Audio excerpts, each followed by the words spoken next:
Canada Badlands. Explain those Badlands. That's a hell of a name.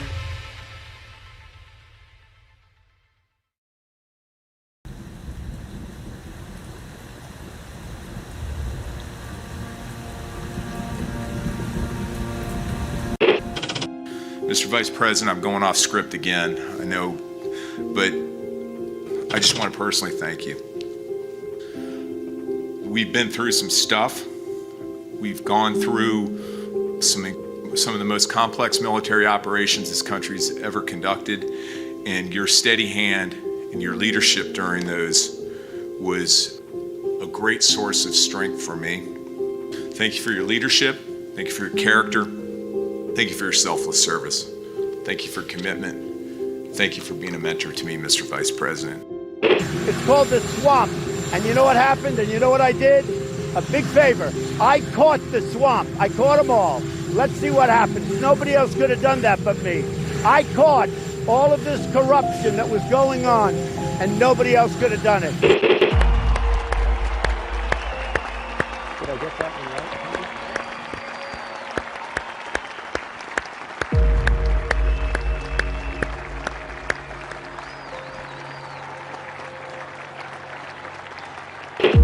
Every 4 years, we gather on these steps to carry out the orderly and peaceful transfer of power. Today's ceremony, however, has very special meaning, because today we are not merely transferring power from one administration to another, but we are transferring power from Washington, D.C., and giving it back to you, the people. For too long, a small group in our nation's capital has reaped the rewards of government, while the people have borne the cost. Washington flourished, but the people did not share in its wealth. This American carnage stops right here and stops right now. The forgotten men and women of our country will be forgotten no longer. From this day forward, a new vision will govern our land. From this day forward, it's going to be only America first. This is a president of the United States who is a danger to the republic. America first. He knows he's an illegitimate president. The oath of office I take today is an oath of allegiance to all Americans. The great Trump recovery. America will never be a socialist country. I will fight for you with every breath in my body. Russia, Russian, pro-Russian, Russian, Russia, Russian, Russian, Russian, the Russians. Russia. And I will never, ever let you down. A dangerous virus is spreading rapidly in China, and U.S. officials are very worried that it could come here. This is really the worst attack we've ever had. This is worse than Pearl Harbor. This is worse than the World Trade Center. There's never been an attack like this. The time for empty talk is over. Now arrives the hour of action. What they're doing is using COVID to steal an election. Together, we will make America strong again. You know what it's about? Fraud, fake ballots. We will make America wealthy again. They are trying to steal the election. Now, under the leadership of President Trump, we are fully realizing President Kennedy's prescient view of Special Operations Forces. We will make America proud again. And watch, please, those mail-in ballots. We will make America safe again. And in millions and millions of ballots. Their vote is under what they thought they needed. They're dumping more ballots in there, okay? And yes, together, we will make America great again. Thank you. God bless you. If we are right about the fraud, Joe Biden can't be president. Congress, the chair declares the joint session dissolved.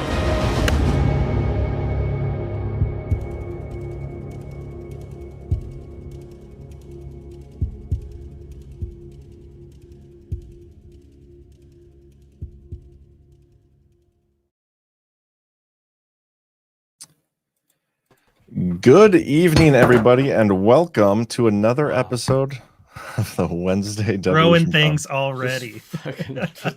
John is pissed. I moved my mic thing and it hit my old coffee cup, but good thing it was empty. And I'm the one who is in the wilds, and you're just throwing shit around your office. Your normal, usual DPH office. It's been one of those days, but at least my day is better than Eric Adams right now. Apparently he got indicted.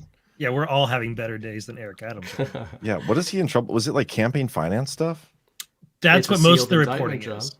But it's at least partly for campaign finance stuff. But who knows if that's all it is, because I'm seeing stories that are saying that it's reportedly, of course, this is all secret sourcing, going to be 20 plus counts. Like what it would take for them to go after one of their own, you know? It's like, what did he do? And I want to know what Burning Bright said. You talked some sort of shit, but I couldn't hear it. About the Adams thing? I don't know, maybe. Well, to me, it's incredible the analogs we've made for years of the Dark Knight trilogy to Donald Trump and Giuliani, and come on, it's absurd at this point where we've got. It was basically a slow roll where we've got aides of the governor, we've got people in Eric Adams' orbit, then we've got a commissioner, an interim commissioner who then gets served a week after the commissioner resigns, and public now we've got the mayor, minister, or whatever. Yeah. So I know we've said that a million times, and even if you just want to engage with it as fiction, if there's still somehow anybody in this audience who has not watched the Dark Knight trilogy, whether you think it's got anything literally to do with Trump and Giuliani, etc., or not, just watch the Dark Knight in particular and pay less attention to Batman's story arc and more attention to Commissioner Gordon's story arc and what is going on in New York City and Harvey Dent. It's incredible. I mean, it's almost like they've got some of the same writers. Yeah, I don't think Eric Adams and the SDNY are on the same team, John. No, I don't think so either. And I think this illustrates that. I think a lot of things illustrate that. If you liked what Burning Bright just said, you might like his Tuesday night show, Story Hour, where he pretty much does that with every single movie. Mm-hmm. What'd you guys do last night? What did we do last night? We did the Parallax View, 1974, which I had never seen. Chris picked that one, which is all about a presidential candidate being assassinated and all of the people who witnessed it being killed in the weeks following it. But it's just kind of incredible that the whole movie, 50 years ago, that's insane to say. Movie 50 years ago, just laying out the Patsy template exactly in the manner in which it is still being laid out today. One of the funny little things in that movie is one of the ways that they discredit the Patsy is by making him a sex offender. Registering as a sex offender, which is just, what's going on this week. So nothing new under the sun there. Yeah, I feel like that's like the plot to a million movies. Isn't that the Pelican Brief along those lines? I never heard of that one. No, that's a good movie, though. I haven't seen that in ages. Yeah. No, that's not quite assassination. That's not quite, plot. No. The Pelican Brief is when the IC outfit turns on him. That's like he's a spy, and then everything gets turned on against him, and now he's the spy being hunted by other spies. And he's just a regular staffer. He's not actually a spy. He's just a regular staffer dude. But he gets caught up in a spy v spy war because they think he's a real spy. And then he suddenly says, like, you know what? I'm just going to kill every single one of you anyway, even though I'm just a regular staffer. I don't think that's the same movie. Pelican Brief has like Julia Roberts or something. Pelican Brief? You're thinking of... No, you're thinking of that environmental lawsuit thing with Julia Roberts. Is that what you're thinking of? Denzel Washington. She's in the Pelican Brief. I'm thinking of Robert Redford. Right. I've never heard of the Pelican Brief, John. So I'm right. So, Kyle, I think you might be thinking of 3 Days of the Condor. That's what I'm thinking of. There we go. Why'd you confuse me? Score one for John. That's a John. Both birds, Condor and Pelican. There we That's go. Probably why. There we go. You saved me. You saved me. I was like, there's no connection between these two things. There we go. Easily confused. But typical mix-up, classic mix-up. Pelican Brief is a good movie. But anyway, let's get more to Devolution topics because it's been a pretty fire week. We're going to talk about the Ezra Cohen-Watnik tweet. I know we talked about it on Saturday, but Saturday was more like kind of discovered it. Let's briefly mention it. I want to distill it down a little bit more because I still think this is like one of the more significant tweets we've had in a while from the Devo adjacent players. We're also going to get into that amendment from Congress, which is like a COG bill, like continuity government for Congress, which is super weird and random, and the timing is interesting right before the election. Chris Miller and Milley are back in the news with some J6 transcripts coming out.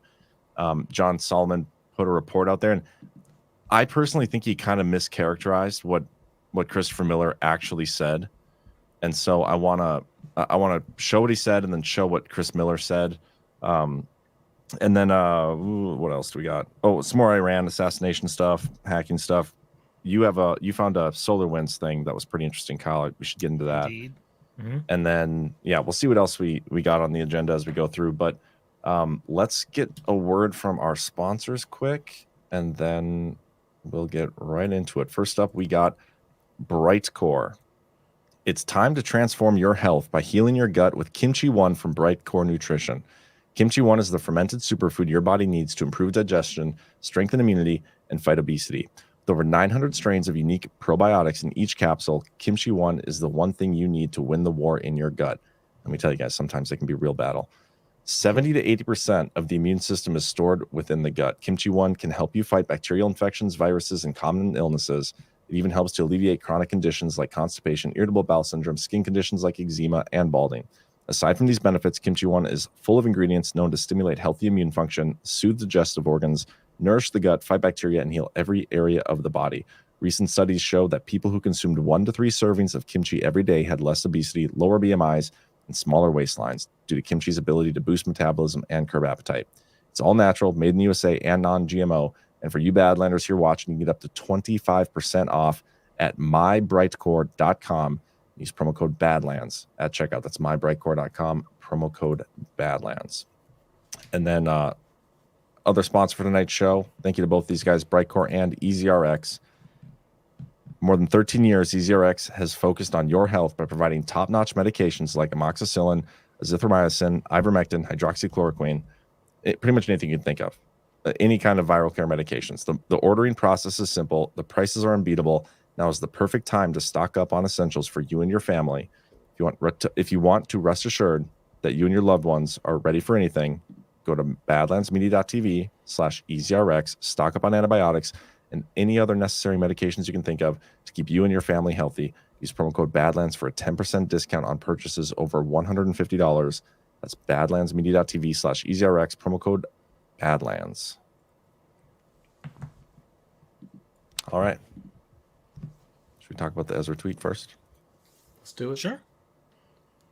Who is he in the Dark Knight analog? Who are we going to cast Ezra as?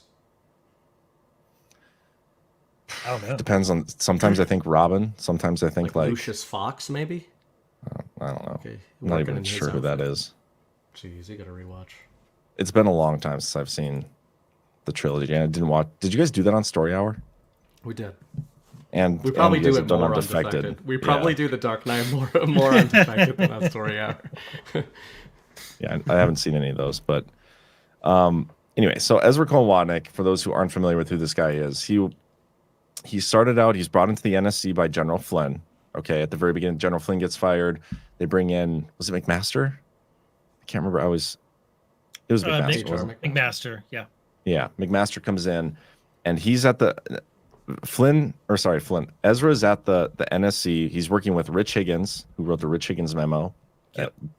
Something you should read every single month, or just go to part 23 of my series. And then also Steve Bannon.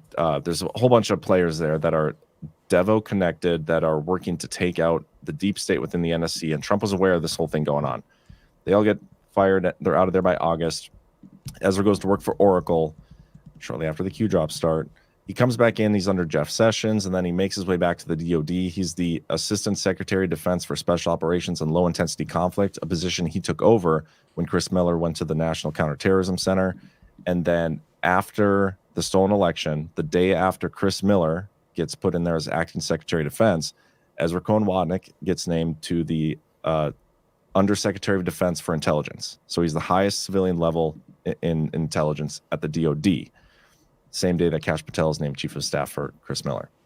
This guy is around there the whole time. I think he's mentioned in the Q drops.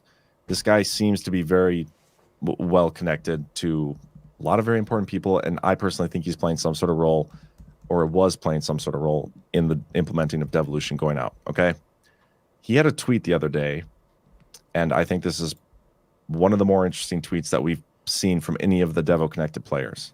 Okay, let me read it.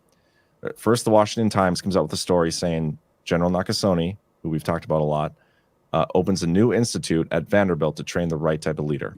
And this is what Ezra Cohen has to say. And if you've been following the show for a while, we've talked about Ezra and his apparent ill will towards General Nakasone. This guy's not a fan of Nakasone. And that's been something I've struggled to grapple with. I don't know about you guys. Yeah, it's like, a little confusing, yeah. I've always thought Nakasone was a good dude. Head of Cybercom, NSA, replaced Admiral Rogers. Thought he'd be a good guy. Maybe he's not. I don't know. But this tweet is interesting. Will this training include lessons on concealing information about election interference from Congress, violating IC standards on intelligence analysis, leaking to the media, and politicization of the security clearance process, trying to understand the value add here?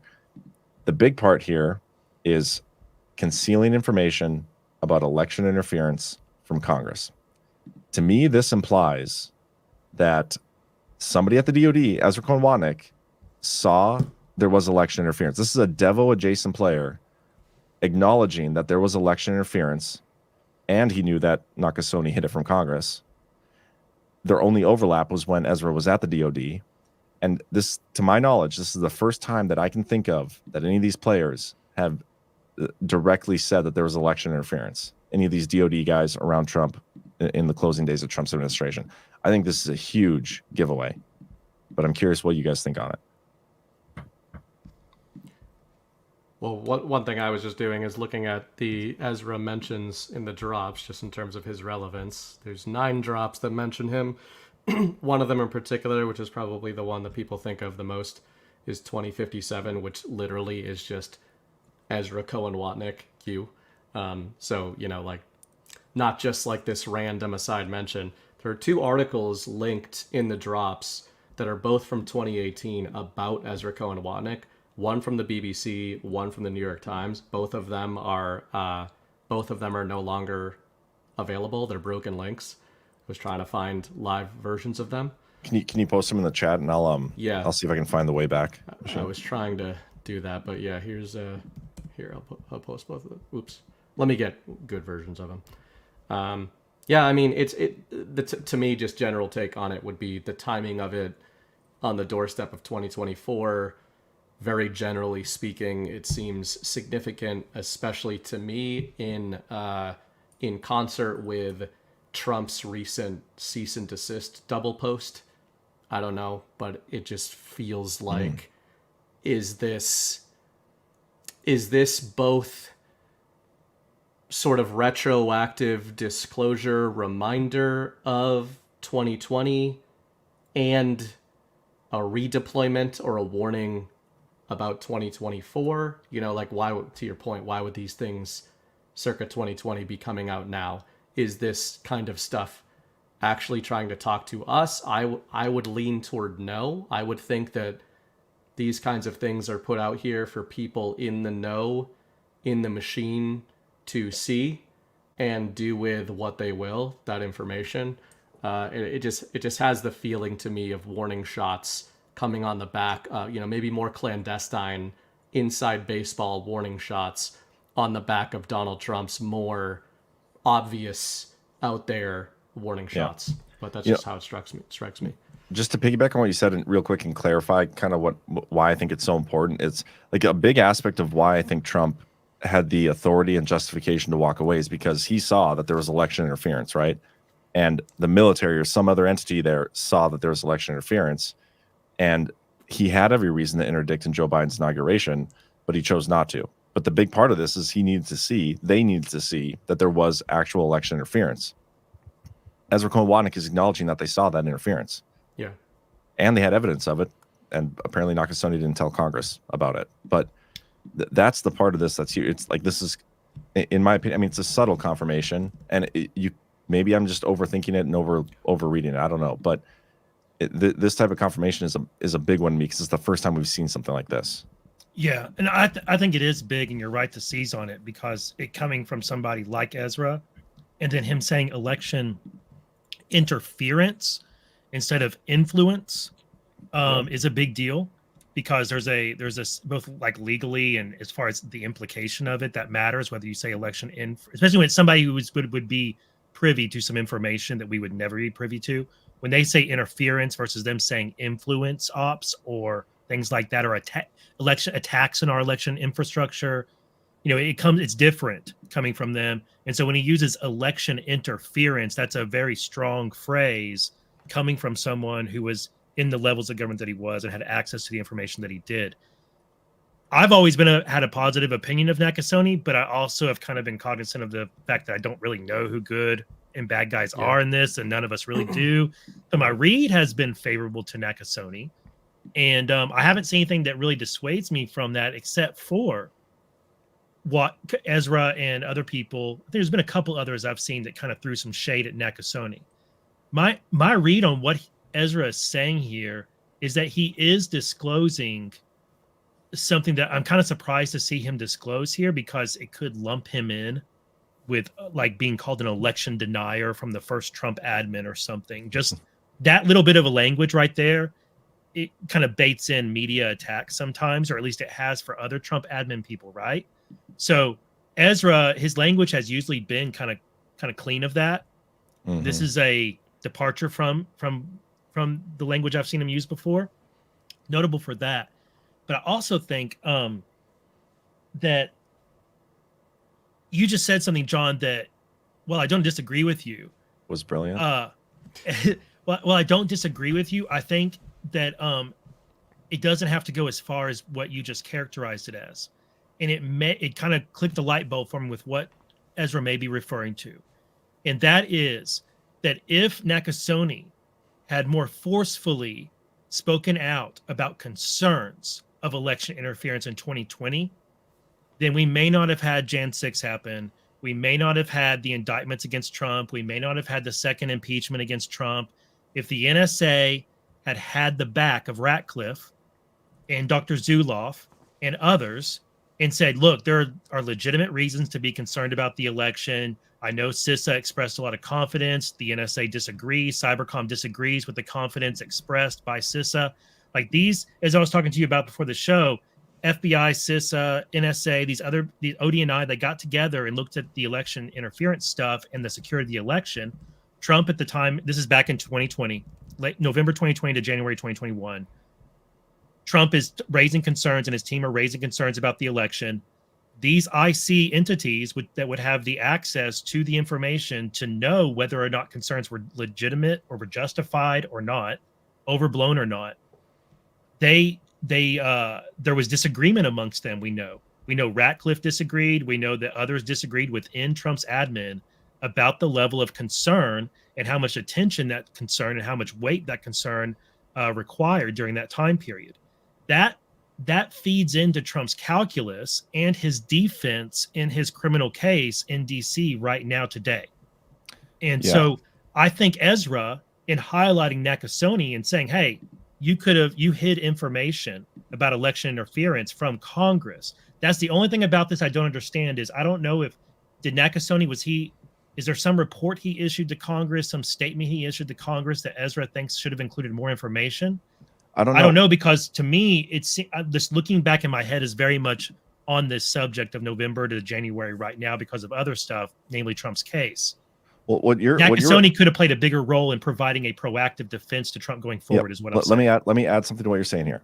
What you're talking about is the intelligence analysis that the intelligence community does, and he breaks these into two separate parts here. Violating IC standards on intelligence analysis. That's what D&I Ratcliffe basically accused the intelligence community of doing in his January 7th memo, where he said he disagreed, and the NIO from Cyber and said China basically interfered or influenced in the election, whatever. And then the separate part of it is the concealing information about election interference. Mm-hmm. That means there was information about election interference, and Nakasone did not present it to Congress. I'm assuming they had to have done like Gang of 8 briefings or something surrounding stuff around the election, in the run up to J6 or whatever. Could be. Yeah. Who knows when that took place? But those are two different things. So like the IC standards and analysis is exactly what you're talking about. and what the ICA puts out every year, that's mandated by Executive Order 13848. But the actual concealment of information about election interference, that to me says that election interference did exist. And you're also spot on about what you said with the definition, him using that specific terminology. That is big because two things. This is the 2020 ICA, and so this would have been done at the time. Like, so I mean, it would have came out after Ezra was there, but it's that time period. This is how they defined interference. It's a subset of election influence activities targeted at the technical aspects of the election. That's big. Yep. Later on, they break this out into even further, like delineated more definition here, and this is where they add the assassination one, which I still think is super interesting for election interference and assassinations or military security interventions affecting an election. But yeah, the technical aspects. That's what we've been talking about, the machine stuff. I think I saw a video today of somebody during a live feed hacked a machine with a USB stick, and it hacked it in like 2 seconds or something, and he was able to manipulate whatever votes he wanted. That issue's not going away for this election. Nope. Speaking of machines, it's a little confusing on Q alerts. I had looked up Nakasone, and couple of the posts he comes up in is under the media keywords. You know how sometimes it does that, Kyle, where it's like it's talking about the media keywords in the piece of media that is in the drop. So there's a couple of drops that Nakasone is in, but he's one of the media keywords in the screenshot that Q is referencing. It's not something. Share your screen. Yeah, okay, I know what you mean. My setup is kind of like hard to use right now. Let me try to. All right. Is there on a laptop or what? Yeah, like you guys are tiny on my laptop. I can barely see what's happening here because I'm trying to keep everything on my phone. On my laptop. So if you look at here, like 44:55 and 44:46, you can see that Nakasone is not in the meat of the drop. He's in the media keywords from this screenshot from the tweet. What's it say? DOD has enduring role in election defense? I think that's in one of my Devolution articles. And I say, we began the ability for us to defend the presidential elections, not today, not 6 months from now. We began it the day after the midterm elections. That was a quote from General Paul Nakasone. Yep. So this was a February 10th, 2020 article, defense.gov or statement. I thought it was. So here's the meat of the Q drop in reference to what you were just saying, John. What happens when Ds can no longer cheat electronically, push vote by mail? What event was necessary to provide cover for push? It's just interesting in the context of election frauding, voting machines, etc., that Nakasone is in these drops. Well, that's interesting too, because in that article, and this is in my part 9, Nakasone himself gives the distinction between interference and influence. Mm-hmm. We look at this in two ways. One is covert influence, and there's interference. For interference, what we're talking about is an adversary trying to change a vote total, targeting election infrastructure, voter rolls. Influence is more of a social media component. Yeah, there's another drop there's 3 drops that he's mentioned in. The third one is direct, and it's actually the first drop chronologically. April 25th, 2018. Did you know? Quiet Army Lieutenant General Paul Nakasone. Good. Q. Interesting. Take for what it's worth, but given that this stuff comes up, so I wanted to float kind of a narrative theory, but go ahead. It's because it's tangential to this. Well, real quick, that last drop. Share your screen again. What was it? Something about quiet good? Because Ezra Cohen-Watnik right there is basically saying that Nakasone was quiet to Congress. He concealed stuff. Exactly. That's exactly. Correct. Oops. So did you know? Quiet Army Lieutenant General Paul Nakasone. Good. Interesting. And to piggyback off of that drop, if we're a lot of the times when we play these guessing games and we try to put colored hats on people, we understand we're in an info war. It goes back and forth. And I also understand when people can get frustrated because it's like, you can have it both ways with Nakasone. You want him to be a good guy, you can make him a good guy. You want him to be a bad guy. If I'm trying to game out, what's the why? Well, why would Ezra's statements now, in the context of 2024, be adversarial to Nakasone? I think both of you are characterizing his statements fairly. It seems adversarial. It seems accusatory. if I want to put the kayfabe hat on and say, why are we playing kayfabe between Ezra Cohen-Watnik and the IC and Paul Nakasone on the eve of the 2024 election, we use the term narrative shielding all the time, right? So much of your research, John, hinges on there was election fraud in 2020. Donald Trump and his team, his intelligence team, knew that there was election fraud. We believe that the combatant commanders that Trump had a good relationship with knew that there was election fraud. To me, this little bit of what could be kayfabe is kind of strangely encouraging, because I think it might be laying the groundwork narratively for the military to get narrative shielding about involving themselves in the 2024 election cycle, because Nakasone is going to be able to go forward. Let's say he's a good guy for the sake of argument. He's going to get to come out and say, I didn't go forward with Donald Trump and his intelligence team's reports of election interference in 2020 because I didn't want the military to be involved in a United States election, and I didn't think that there was enough there. You know, like, it gives him all of this shielding. Meanwhile, the intelligence team is sitting there saying, we told you at the time that there was foreign interference in an election, and you, the combatant commanders, the U.S. military, didn't take action to do anything about this, even though we recommended you did.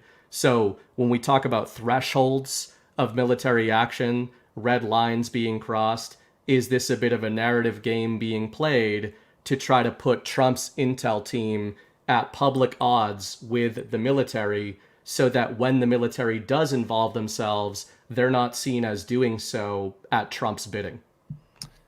That's a really interesting way to classify that. And a little bit later on, we're going to get into Miller's transcript, because there's some interesting parts in there, and that is one of them. Mm-hmm. Everybody within like Trump's DOD, at least in these transcripts, what they've been saying is like, the last thing I want is to have the military look like they're involved in the elections in any way. Like, we don't want that. We don't want it. We don't want it. So if Trump's intel team is telling the public, hey, we went to the military under Trump and they didn't do anything about it, that might be kind of paving the way for them to do something about it next time. Well, but think about this though, like, all their statements was we want to distance themselves. I think that was on purpose. Yeah. But we already know now, this time for the 2024 election, the military is going to be part of the J6 stuff. Like, they're helping with security. They've already labeled the 2024 inauguration as like the national NSSE, National Security Special Event or something. Yeah. And so security is going to be way more beefed up. It's going to be all around there. And we have that war game movie coming out Friday, by the way, that documentary. Oh, really? It airs on Friday. Well, it's already airing, but it's coming to Amazon on Friday. That's like one of their big concerns. Supposedly, I haven't seen it yet, but they're concerned. What happens if some of the military branches off and goes against the president or the will of the people, whatever? But that's an interesting way to phrase that. I think you'll see why. Come back to this when we get to the Miller transcripts, because I'm just trying to play. And again, like you said earlier, Kyle, maybe we're wrong about Nakasone. Maybe we read too much the other way, but I don't think so.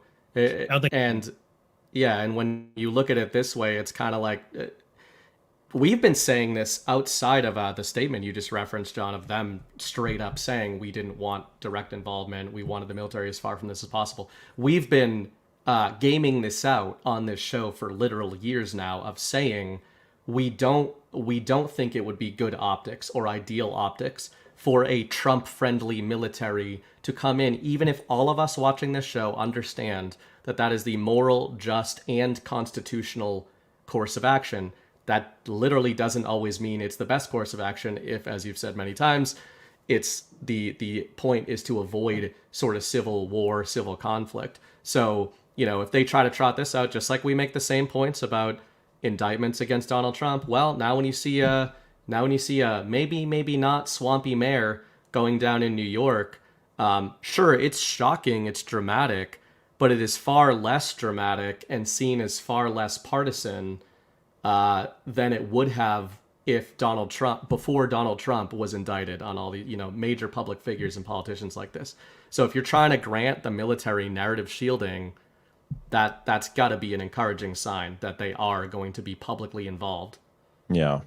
I mean, Ezra doesn't have a huge following, though, you know? So that's like the No. one thing I would say that kind of works against that is for narrative shielding, you'd probably want a lot more shielding, like a bigger shield. I agree with that in the short term.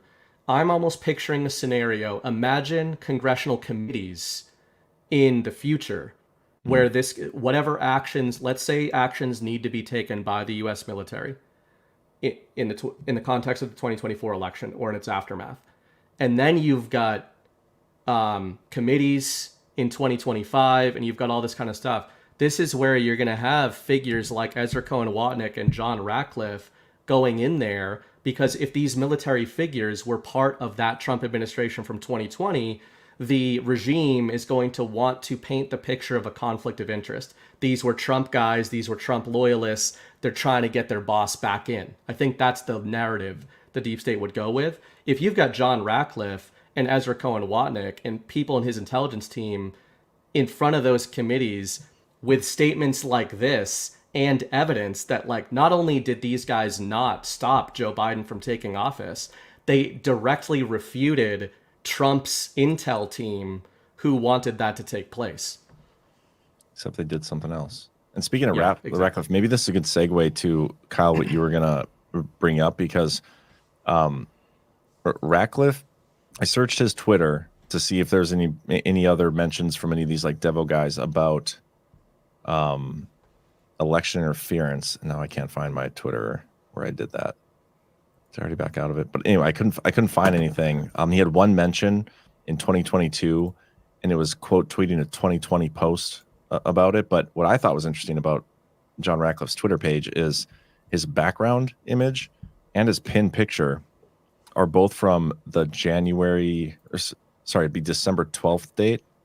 And that's the date he went to the Army-Navy football game. And the day after is when Trump came out with all these things, election and protest, the machines, all this stuff.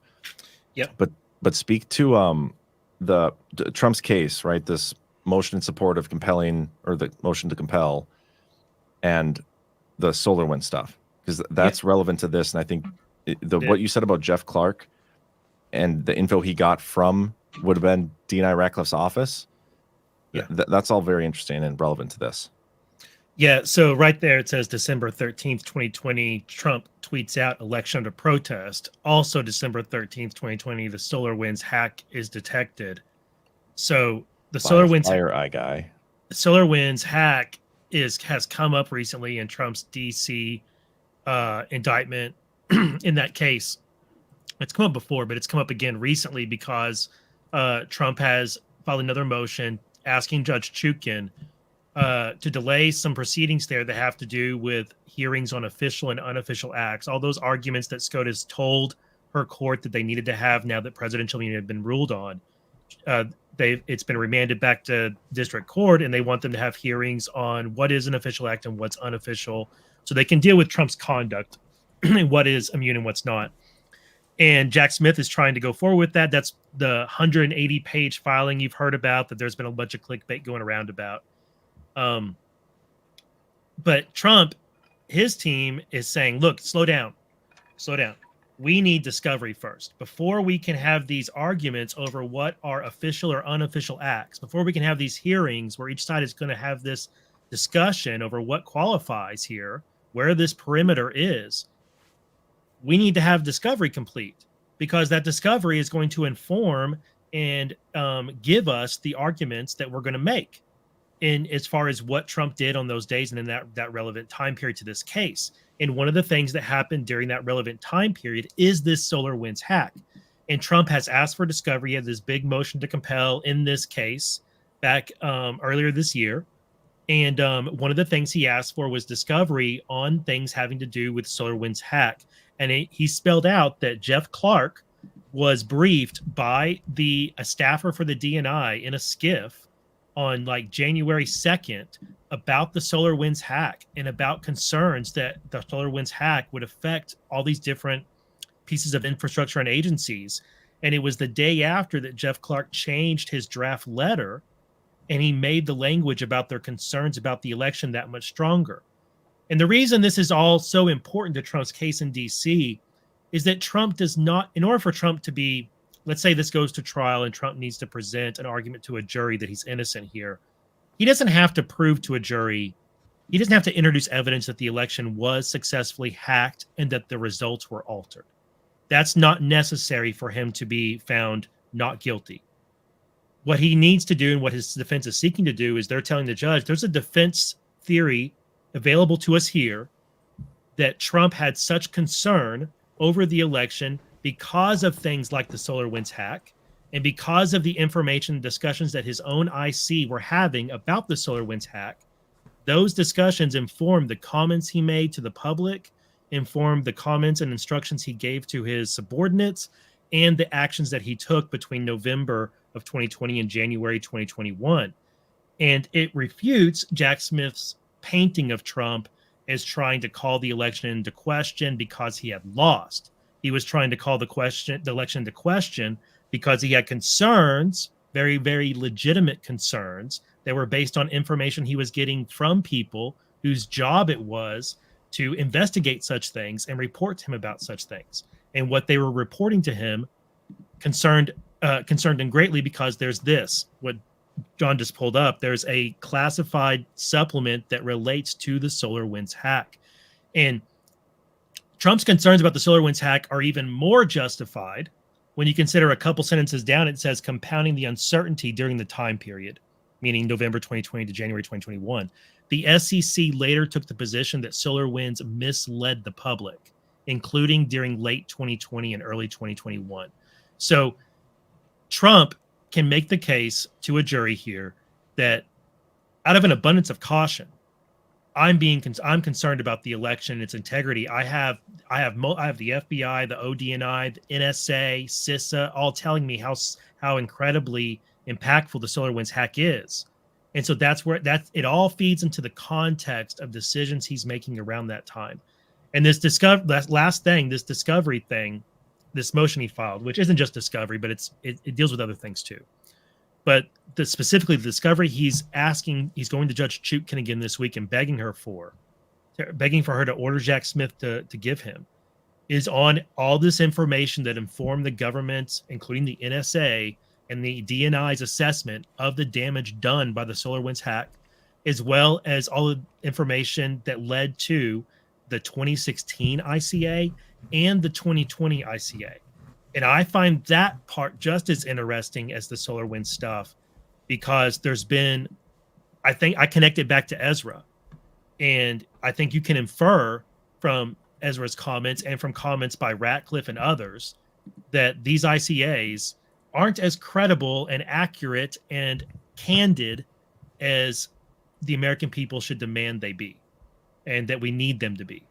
And if Trump's team can get access to some of those materials, not only might we, the public, find out about that, it might also provide Trump with a very legitimate defense in his case and help outline where presidential immunity applies as far as these things.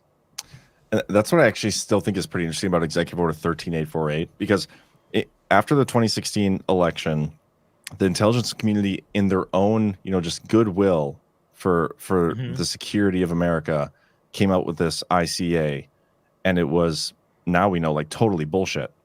But at the time, it was promoting and pushing that Russian narrative, Russian interfered in the election on behalf of Trump, all these things. It was bullshit. Okay.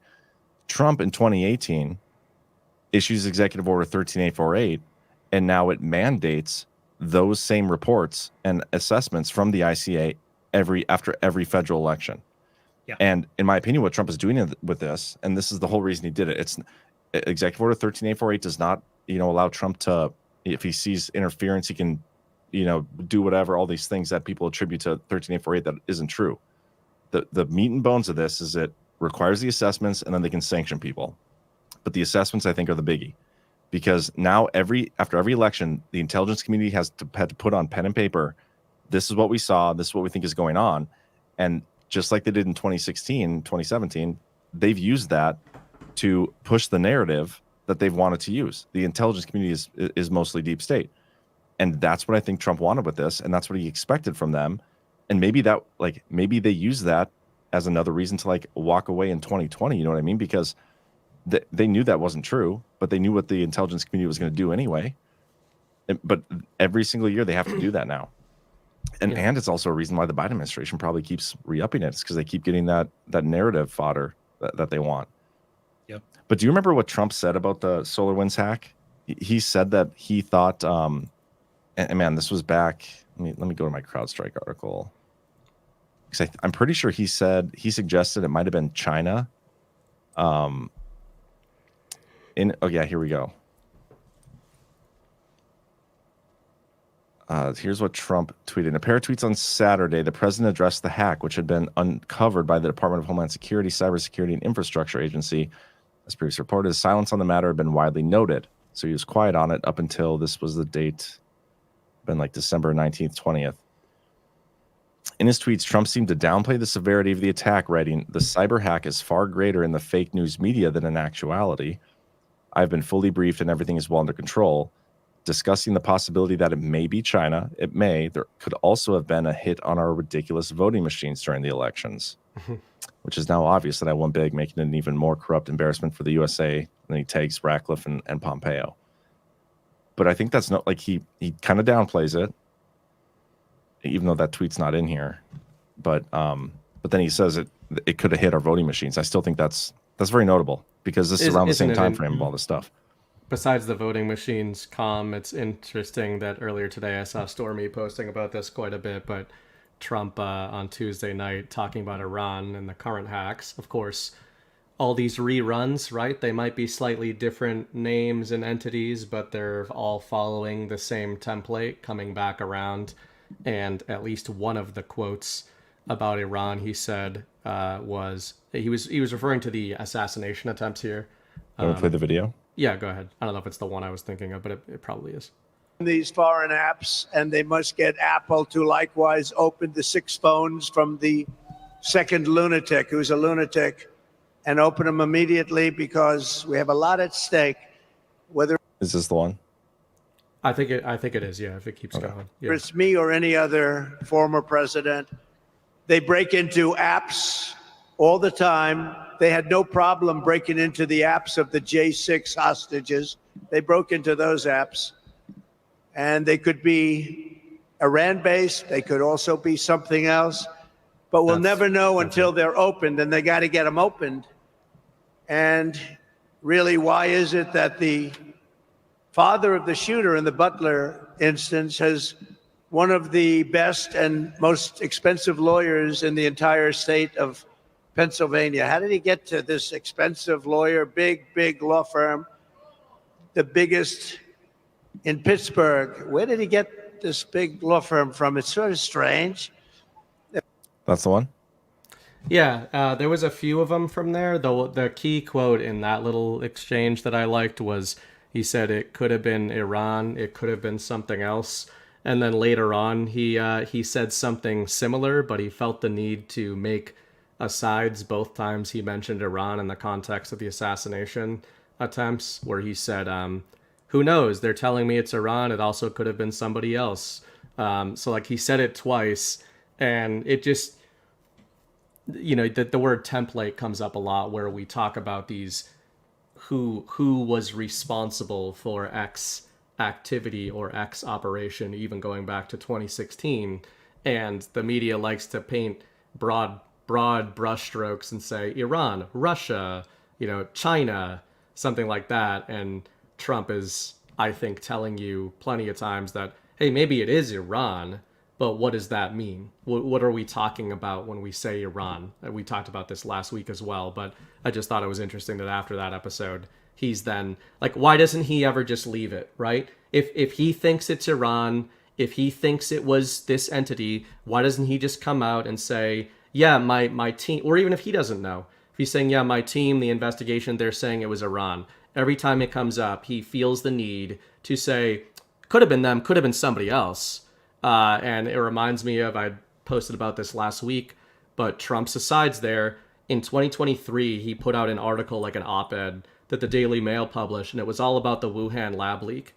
And in that article, he said, I'm paraphrasing now because I can't recall it from memory, but he said the very dangerous lab leak that came out of Wuhan.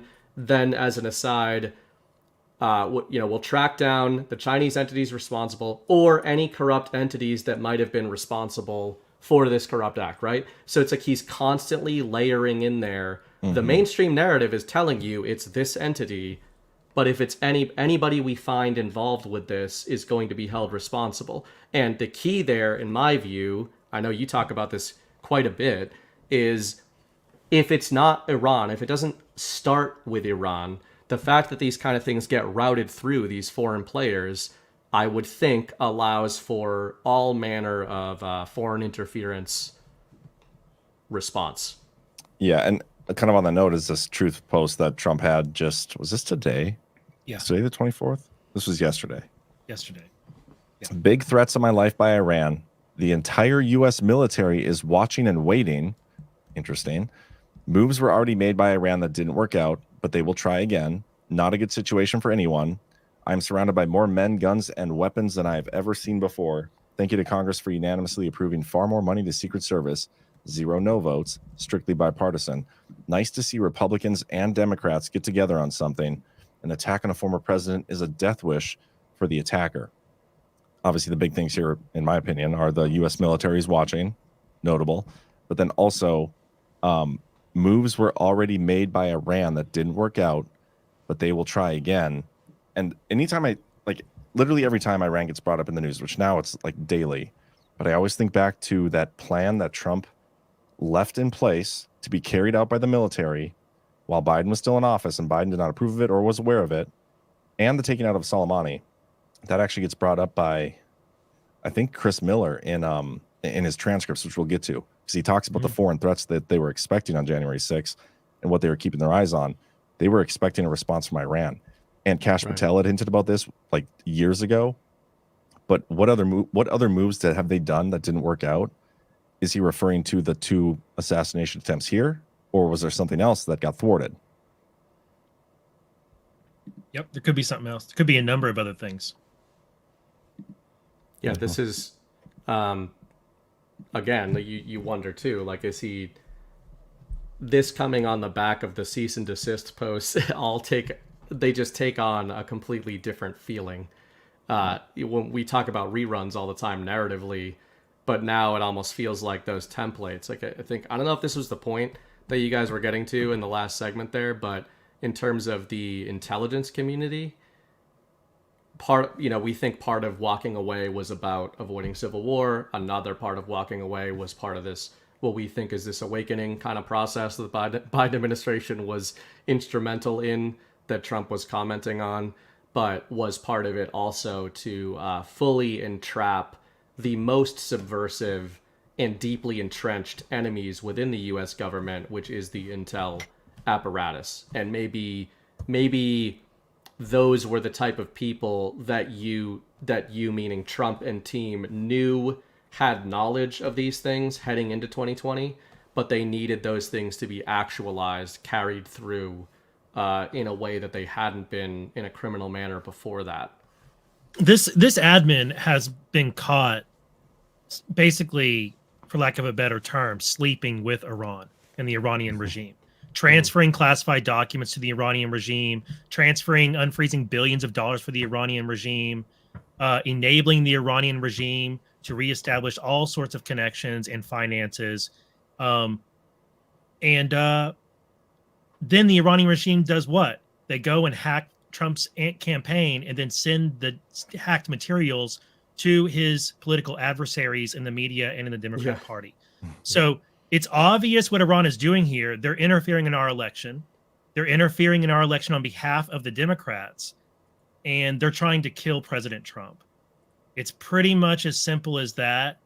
And it's not going to end. FBI says the DOJ said they're pretty soon they're going to indict more Iranian-connected assassination plots.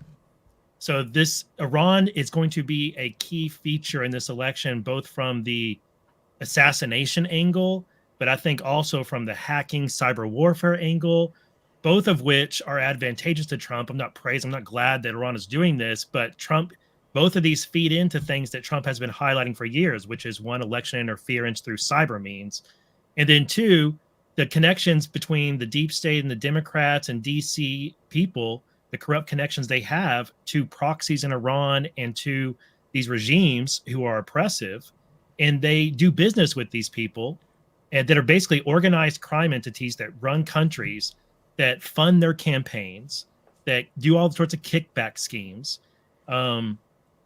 Yeah, it's no surprise. This is the behemoth of the deep state. It's international, and it is rising up to fight Trump and try and stop him from being president again. And Kyle, that's really the key. That you put that better than I was framing it, but that's I did. I think that's the key of what we might be driving toward from a disclosure angle. Yet, this is where it can be hard to kind of put this into the right framing, but it can be true that yes, it is literally the Iranian regime. And then what you just touched on there at the end, I think is of vital importance to connect. It's not just that the Iranian regime that is trying to kill Trump and that is interfering in our election is connected to the US deep state. It is that literally from the outset of the beginnings of this Iranian regime being seated in the Iranian color revolution, that was all CIA backed and CIA orchestrated, right? This is the same crap we talk about with the Maidan coup in Ukraine, many such cases. So to your point, it's not just like these, there's proxies that are involved. I know you know this, but to Normieville, they've maybe heard, there's proxies and there's these regimes that US Intel has some involvement in. It's about the order of operations. If those strings lead back and originate, if the origination point of these operations is US Intel, that is so seismic. So that's how I read a lot of Trump's public statements about this stuff.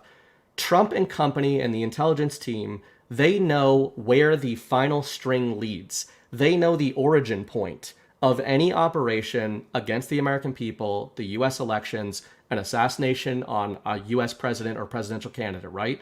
Mm-hmm. It can be true that it is an Iranian proxy that is planning, potentially trying to carry out these operations. But if that Iranian regime was itself put in place by Western Intel, then the strings go back to Western Intel.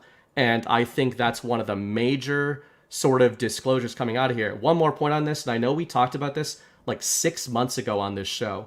We were going through Q drops one night, and I think maybe it was Peter Strzok that had first kind of jogged my mind in this way. But I also think it's really interesting how many now famous to us, to this community, Intel agents or DOJ operatives, FBI, CIA operatives in the US have direct familial career connections to Iran. So I also think there's a lot of doublespeak going on there where Trump and Q team and intelligence team are saying Iran. And we can say, yeah, they are talking about Iran. And they're talking about certain elements within the FBI and the CIA that basically hold their, like you said, the behemoth. Their loyalty, their nation state is the deep state. And is this also an effective sort of narrative template for patriots to start trying to explain to the American people how the deep state operates? They're using a foreign actor. They're using Iran to disclose, hey, this nation state is after your president and is after your elections. But it turns out my political opposition and your political opposition in this country have been running and funding this foreign regime for decades. Yeah, which they're basically interfering in the election through a proxy. Like they're using the Iran regime that they started to then interfere in the election. And what's funny is, so this article came out, this might have been today. Trump campaign overstates intelligence to accuse Iran of favoring Harris. And I found this hilarious. I'm going to read a little bit of this and then totally wipe the floor with these people.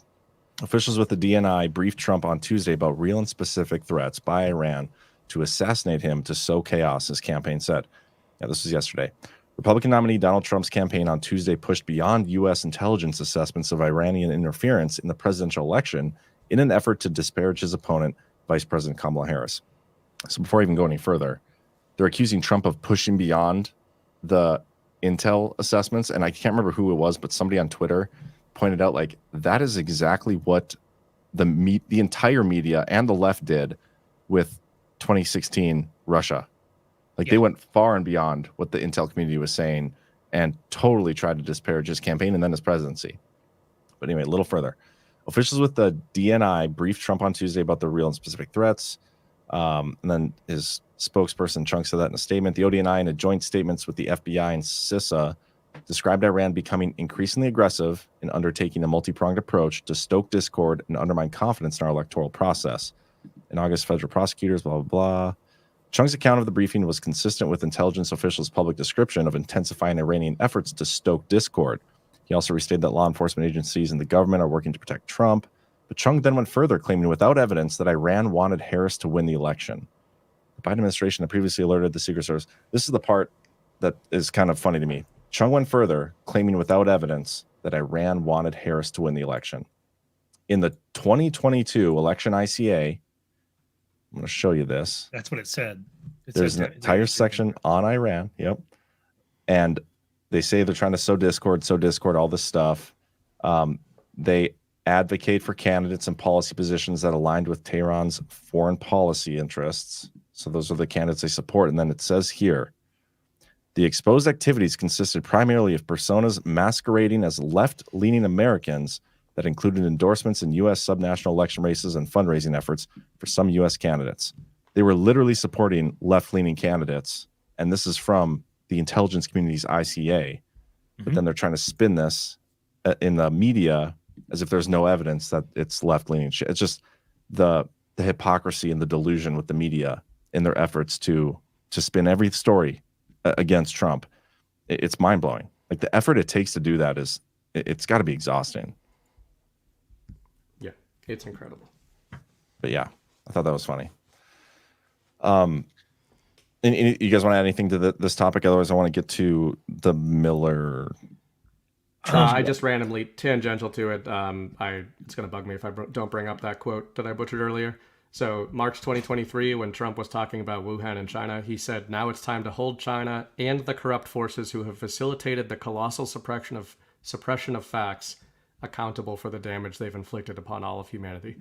So it's just if you just look for his statements on any of these adversarial foreign nations, he almost always puts this aside in the middle of there and goes, insert foreign adversary, and anybody who did the same thing will be held responsible.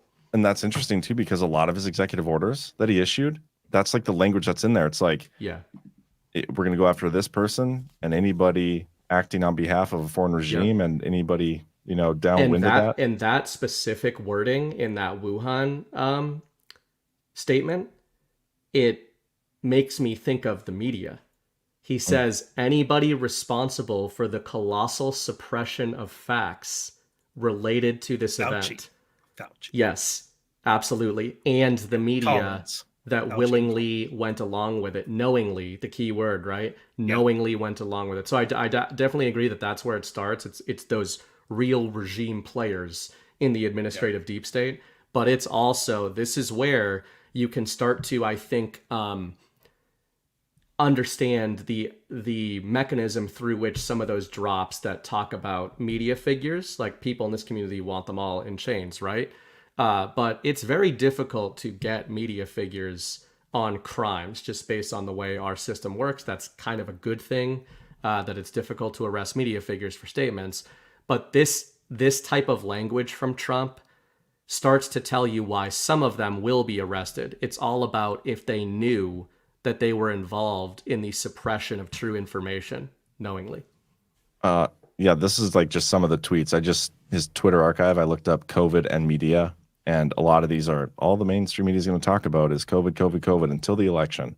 I always find it interesting when Trump deletes a tweet and then like 3-4 hours later posts the same exact tweet. Like, why? Sure, there's no reason. Like, he deleted it and then just got distracted for a little while, and then decided to post the same exact tweet, same wording, everything 4 hours later. That's weird. Can I just want to show one more thing. Sure. From this filing here, because you guys both said some key words that bring me back to it. So I already explained why Trump wants the discovery on 2016 election ICA and 2020 stuff, right? But right here, these key words, man, Trump's core authority included, quote, important foreign relations responsibilities vital to his role as commander-in-chief, such as overseeing intelligence gathering.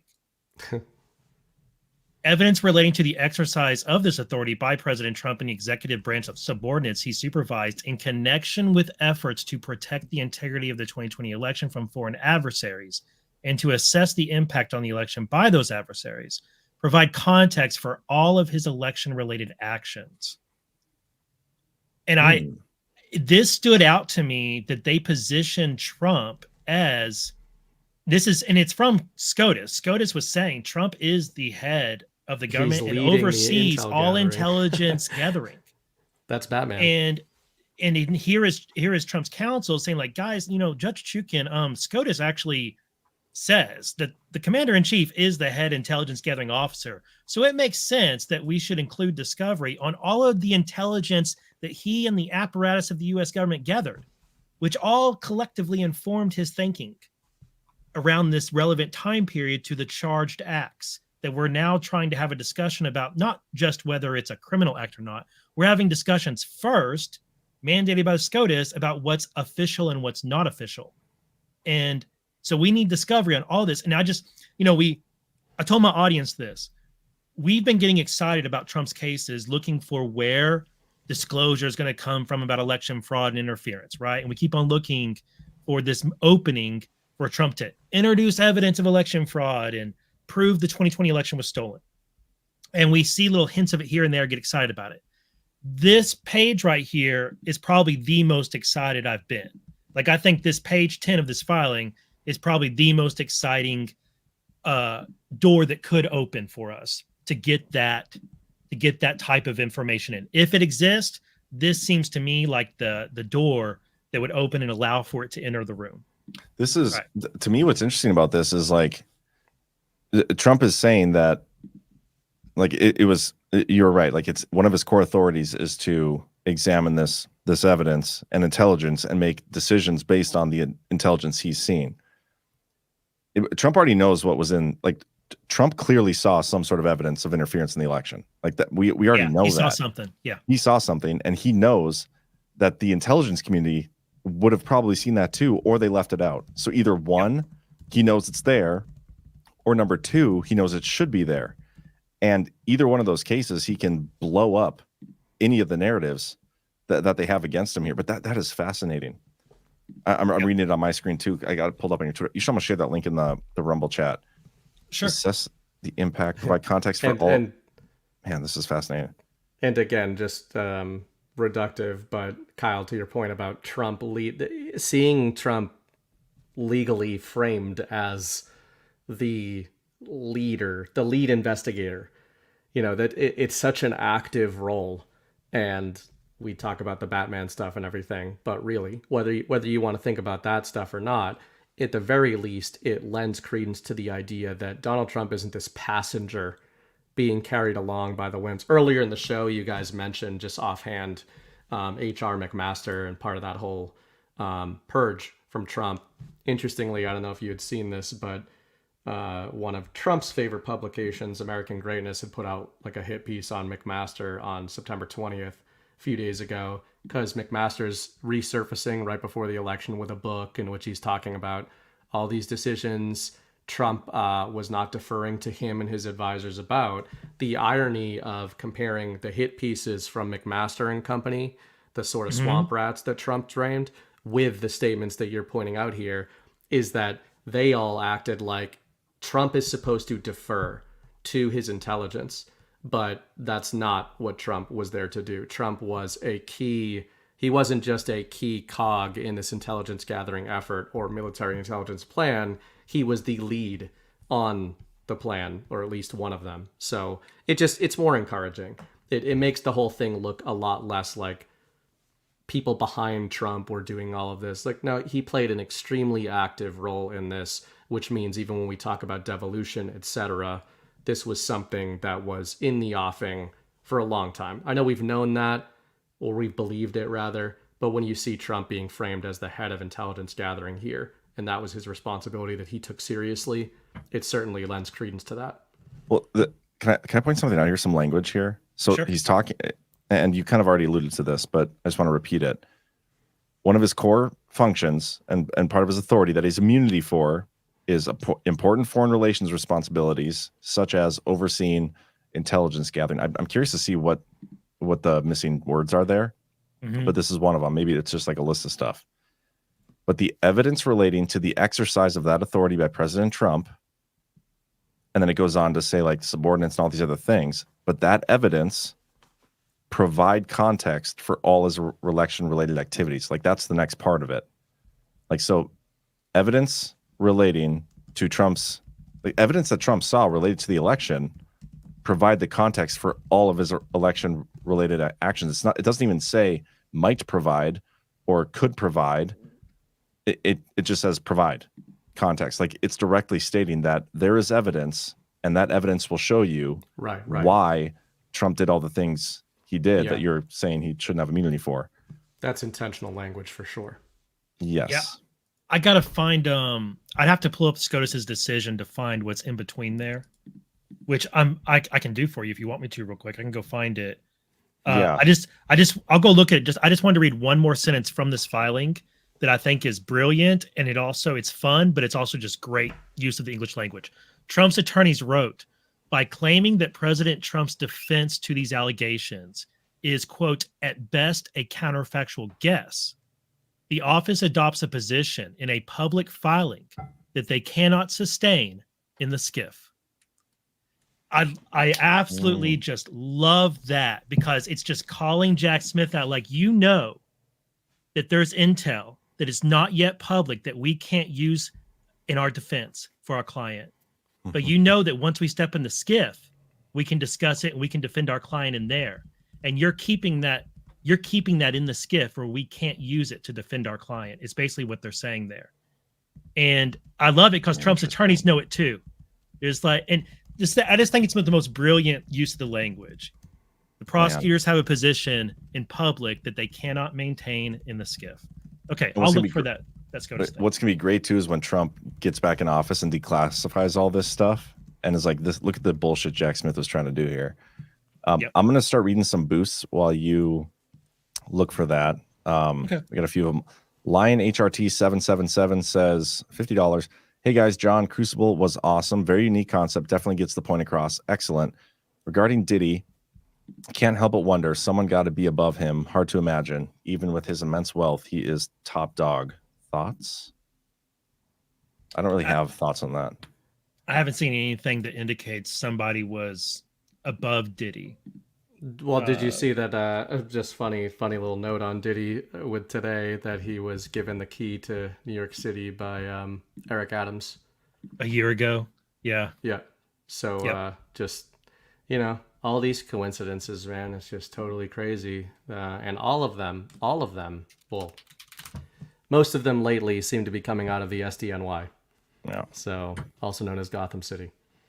And that is actually the only boost that we had for tonight. So thank you, Lionheart. Appreciate that. Don't forget, guys, if you want to leave a rant, but you're not watching live, you can do so by going to badlandsmedia.tv, click on support, click on Badlands Boost, leave a rant to your favorite show, and we'll read it on air. Okay, you got it pulled up? It's from right here, Article 2. He, being Trump, is also has important foreign relation responsibilities, making treaties, appointing ambassadors, recognizing foreign governments, etc., overseeing international diplomacy and intelligence gathering. Okay, so that fits. Because sometimes like those ellipses will be used and it doesn't really fit. They're like selective, but that definitely fits. Yep. Okay, that was it. Awesome. Okay, let's get into the let's do the government, Congress doing their little COG thing, and then we'll do the Chris Miller stuff. We'll end with that, I think. Okay, so this story came out. Scarred by violence, lawmakers plan for possible mass casualty event. Congress must ensure it can continue to govern in the aftermath of a mass violence, a bipartisan group of House members argues. Imagine the unthinkable, mass shooting of members of Congress that leaves a large swath of the country unrepresented and shifts the balance of political power in Washington. Basically, what's going on here is a couple members of Congress came together and they basically put forth a bill which is continuity of government for Congress. That's the way I'm clarifying it, except it's very specific. Continuity of government, like we think is going on, devolution. It's different than that. This is just like strictly if people die, Congress dies, they have a list. Like I'll read it here. Immediately after taking the oath of office, an individual who is elected to serve as a representative in the House shall provide the House with a list of at least 5 designees to take the individual's place in the event the individual dies prior to the expiration of the individual's term of office. The individual shall ensure that the list only contains the names of designees who meet the qualifications for service. And then the governor of the state is the one who would do it within 10 days, and they would serve till the end of until there's time to have another election.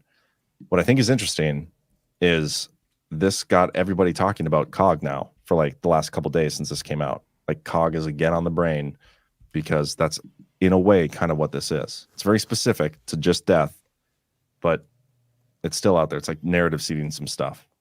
So if you guys have any comments to that, I said I would just on the show. I don't have any major thoughts on it other than that. It strikes me as, I haven't read the bill, but it strikes me as something that's reserved for the states to handle.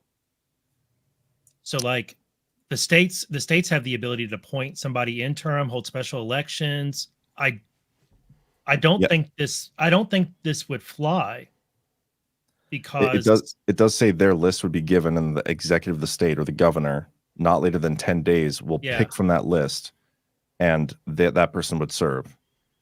Yeah, it just strikes me as this is a responsibility that is left to the states, and for Congress to step in and try and pass an amendment to then take that from the states. I don't know. I'm hesitant to go along with allocating any more power to the federal government, even something like this. That's a really good point, because think about this, like this is probably unconstitutional the way it is. Right. It's probably not going to pass. They probably know that. So then what's the point of doing it if it's not to have the story out there? Yeah. If I want to play devil's advocate of why would deep state forces be trying to get this through, or maybe even knowing it's going to fail, are they trying to prep the groundwork for legally combating what Trump did do, in a different context, of course? But are there attempts being made to poison the well legally and get precedent on the books against continuity of government operations? I'm just stretching there to find something that they would be trying to do here besides seating. I don't know, but it's interesting. We'll keep an eye on it. I don't think it's been voted on yet. I don't even think it'll pass. Who knows? It might not even get brought to the floor. The problem for which they're trying to find a solution is understandable. An incident, something could happen, like something could happen that took out some people. It could be a plane crash, a bus crash. It could be an illness, like whatever. And suddenly some representatives are incapacitated for whatever reason. And it stalls things out. Like if 5 members are missing, like if 5 members were missing from the House right now today, and they were all from the same party, it completely changes the balance of power in the House until those are filled, right? But each state already has measures to deal with this. And some of them are better than others. I think I read like 9 states have something where they can act more quickly than the rest. But it seems like a problem that is worth bringing up, but the solution needs to come from the states, not from the federal government.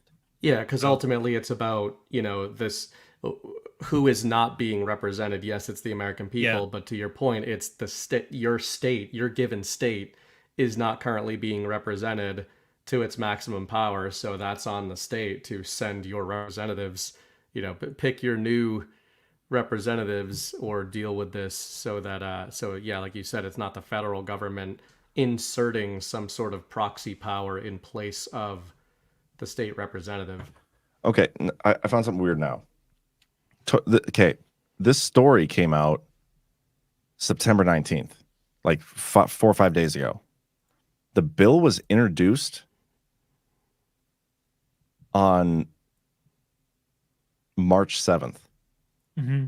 So the story came out now. Nobody was talking about this 6 months ago when it came out. So it's a narrative vehicle. It's a narrative vehicle. Yep. There you go. Just like the Russian sub story in the Gulf and the US troops troop going to the Middle movements. East. Yes, which Ghost called out as well. We're getting a lot of these things. This is what we say quite often. The actuals can be real. There are Russian nuclear submarines moving around, we're told, and there are US troop movements going to the Middle East, both of which were previously announced, not just months ago, but in Russia's case, a year ago. And the media is just throwing into headlines that suddenly troop movements and submarines are moving all over the place. It's a narrative vehicle for continuity amendment. So yeah, there's something more interesting here. I wonder if we're going to see some more of this stuff, more seating. But okay, let's get to this topic here. So this came out, just the news. More transcripts are out from the J6 stuff. It came out from Loudermilk and his committee. I don't even remember. Is he oversight? But he's the budget one, right? He's the House Ways and Means Oversight Subcommittee chairman. Okay. I don't know which subcommittee, but it might be House Ways and Means. I think it was Financial Services and Financial Services Committee and Committee on House Administration. Okay. Bombshell transcripts. Trump urged use of troops to protect Capitol on J6, but was rebuffed. Key lawmaker says interviews prove Pentagon wrongly allowed optics to overwhelm security concerns and lead up to fateful day. Pentagon's top brass did not comply with Trump's orders because of political concerns and optics. Trump gave clear instructions, but top officials did not comply because of political concerns, according to transcripts of bombshell interviews. Milley, the former chairman of the Joint Chiefs of Staff, confirmed to the Pentagon Inspector General 3 years ago. Would that have been the Pentagon Inspector General? Was that Storch? It wasn't Storch yet, I don't think. They Let me look up when Storch came in. I didn't save my Storch meme. Damn it. Who was it? Deputy Inspector General for Administrative Investigations. Storch assumed his role December 6, 2022. Yeah, so it wasn't him. Okay, but anyway, there was no IG at DOD prior to Storch. It had been vacant for 7 years. Yeah, so that whoever this is, Deputy Inspector General for Administrative Investigations. That's who did the report. Not 7 years, 5. Yeah, about almost 7 years, 6 years. Sean O'Donnell was the IG and was acting IG. Yeah, okay. Sean O'Donnell was acting IG, but he's actually for the EPA. But he was acting IG at DOD since 2016. Wow, that's a long ass time for that big of an agency too. And anyway, Milley's interviews were among several key to transcripts obtained by House Administration Oversight Subcommittee Chairman Loudermilk. President just says, hey, look at this. It's going to be a large amount of protesters come in here on the 6th and make sure that you have sufficient National Guard. Milley told the Inspector General. Milley said then acting Defense Secretary Christopher Miller, himself a former general, assured Trump there was an adequate safety plan for Pentagon assistance to Washington, D.C.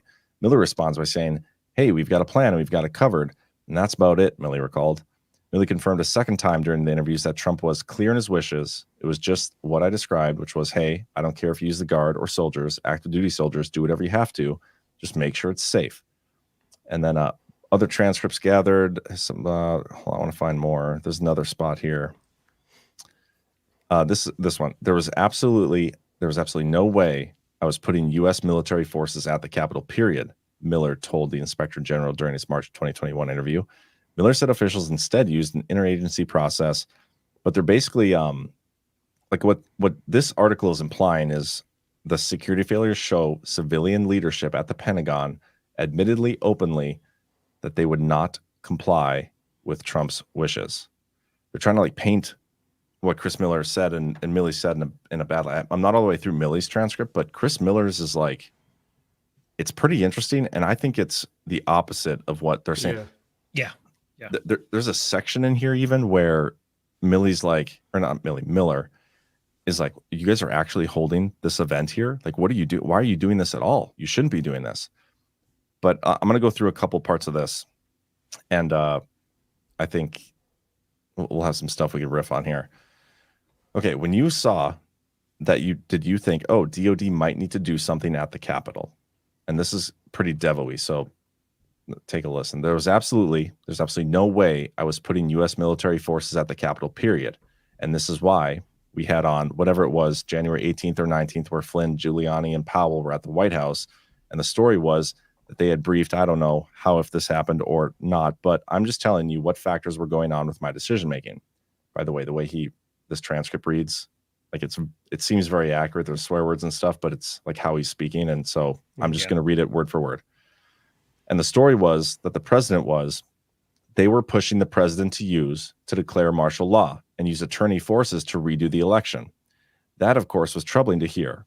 I don't know the validity of that, but that was what was in the press. Then you had this constant drumbeat of, remember when I came in, the story was that I was a stuffed suit that was a Trump crony that was going to use the United States military to conduct a military coup to overthrow the government, the elected government of the United States. So that is what was out there in the Twitter sphere.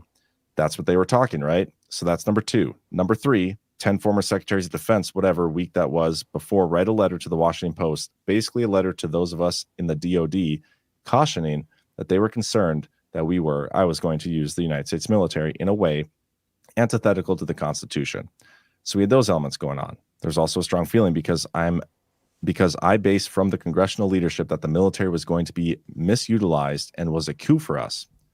So I made the decision based on the request that we would keep, but it was tied to an operational plan developed by the interagency and by the people downtown, like not me, but so I had made a very deliberate decision that I would not put U.S. military people west. We decided east of 9th Street, northwest.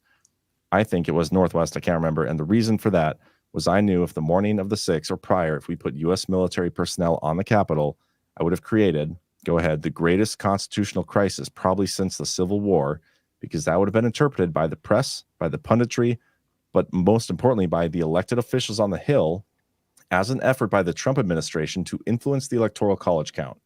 So those were the factors that were playing into my mind that we were not putting U.S., and it's wrong for the U.S. military. Remember, domestic law enforcement's got lead in this country. You guys know we don't use their military except as an absolute last case scenario, and that we were not even close to that. It's my commitment to the institution because remember how screwed up we did this in the 60s, 70s. I wasn't going to do this again. Anyway, so right off the bat here. So right. He's so right. He's spot on, definitely. But yeah, I find it fascinating because I'm trying to think in the mindset of I still fully believe that they implemented devolution, right? But they don't want to play into the enemy's hands as they implement this thing on outgoing. And they know best case scenario for the the media and the left and everybody is to make it look like Trump was trying to overthrow the government. Yep. And using the military to do it would have been best case scenario for them. Chris Miller knew it, and he wanted to avoid those optics at all cost. 100%. And that actually brings me to another part of this, because I think based on what he says here, this is when it clicked for me.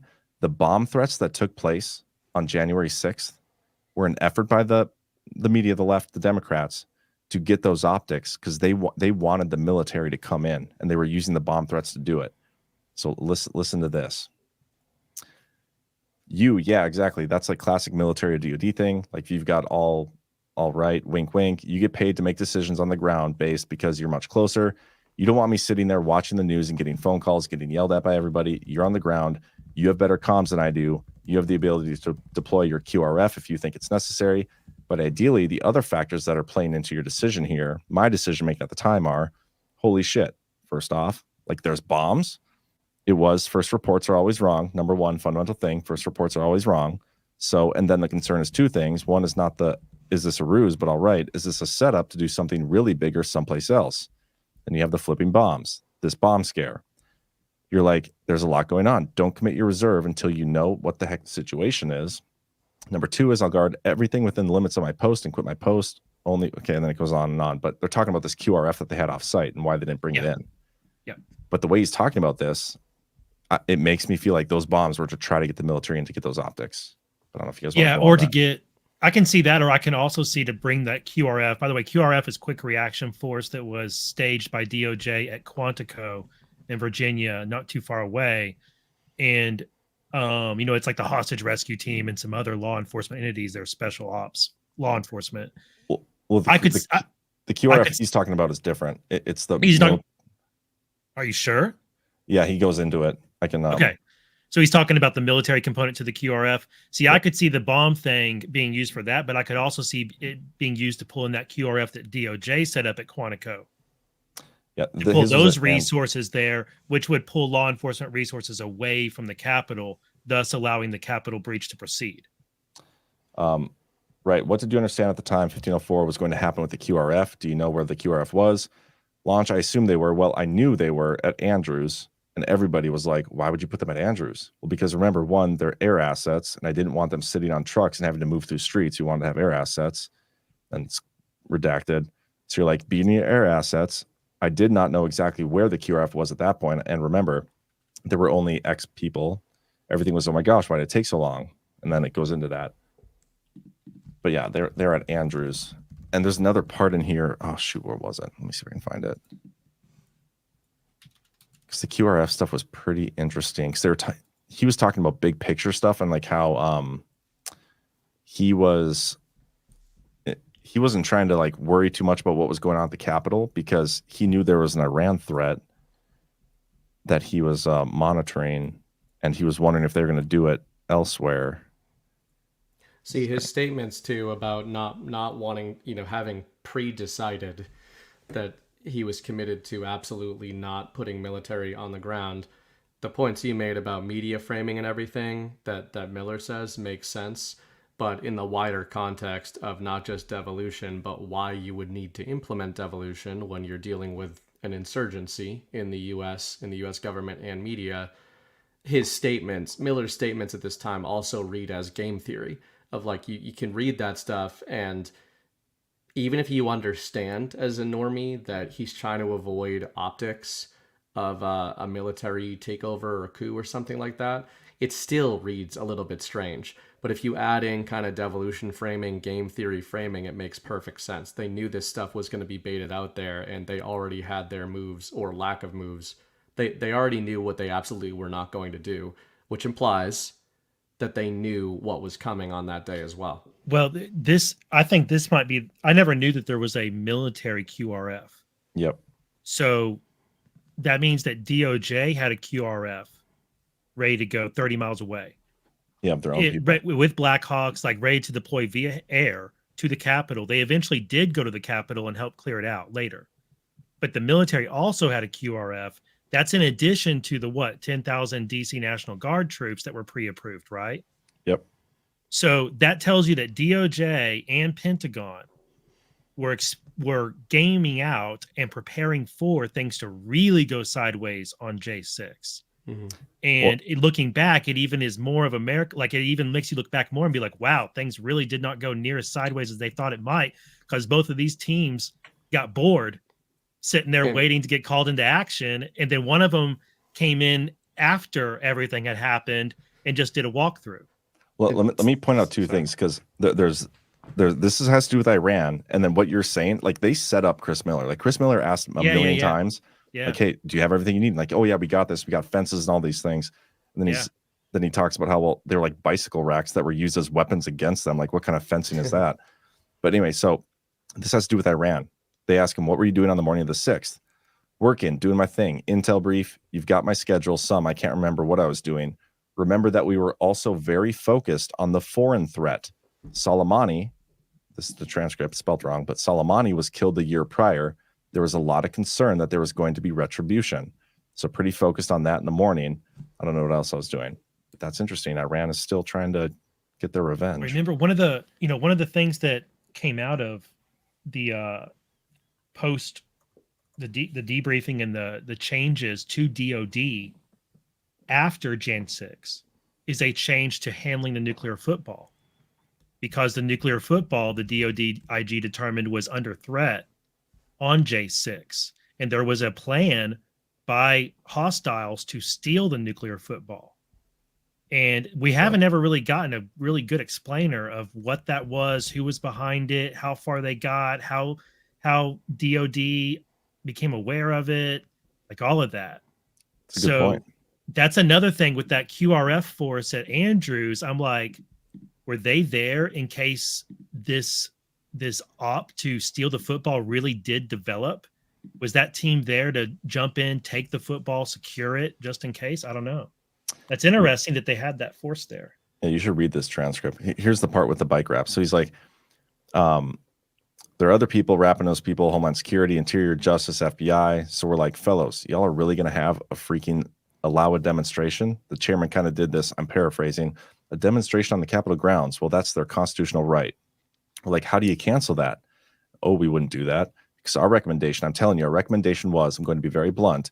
Are you out of your freaking mind? You're going to allow an element because that was your fourth column, right? It was so predictable. And they're like, you don't understand. We've got this. So the next thing was, you feel confident with the security posture at the Capitol. We were told they've got it. They got it. There are fences. They're going to have barriers. There's fences. I think we have military experience or DOD experience there. When your unit on the left, right, or behind you says that they've got it, you don't go inspect them. You take it that they're professionals, that they know what they're doing.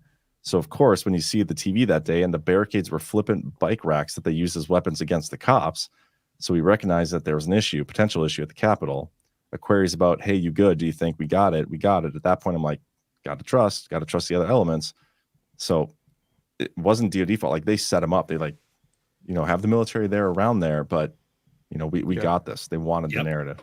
I also think with all of this context, I remember I was actually up. I was here when J6 happened. I was up in Canada, and there was CNN on TV, regrettably. But the overwhelming feeling that I remember having that day as the B-roll was running, and it was constantly the same B-roll of like a bike rack, and then it was 3 guys breaking a window, stuff like that, for a while, until there was more footage later, was the feeling that the media elements were all in place. To your point, about both of you said it, but the plan that was in place here, the fact that there was an expectation that this thing could have gone much more sideways, that expectation wasn't just within military element, DOD element, that expectation was in CNN cameras that were there. And I'm telling you, this was 3 years ago. I've mentioned my in-laws before. They're not Trump people. They're Canadians, right? And like CNN Canadians.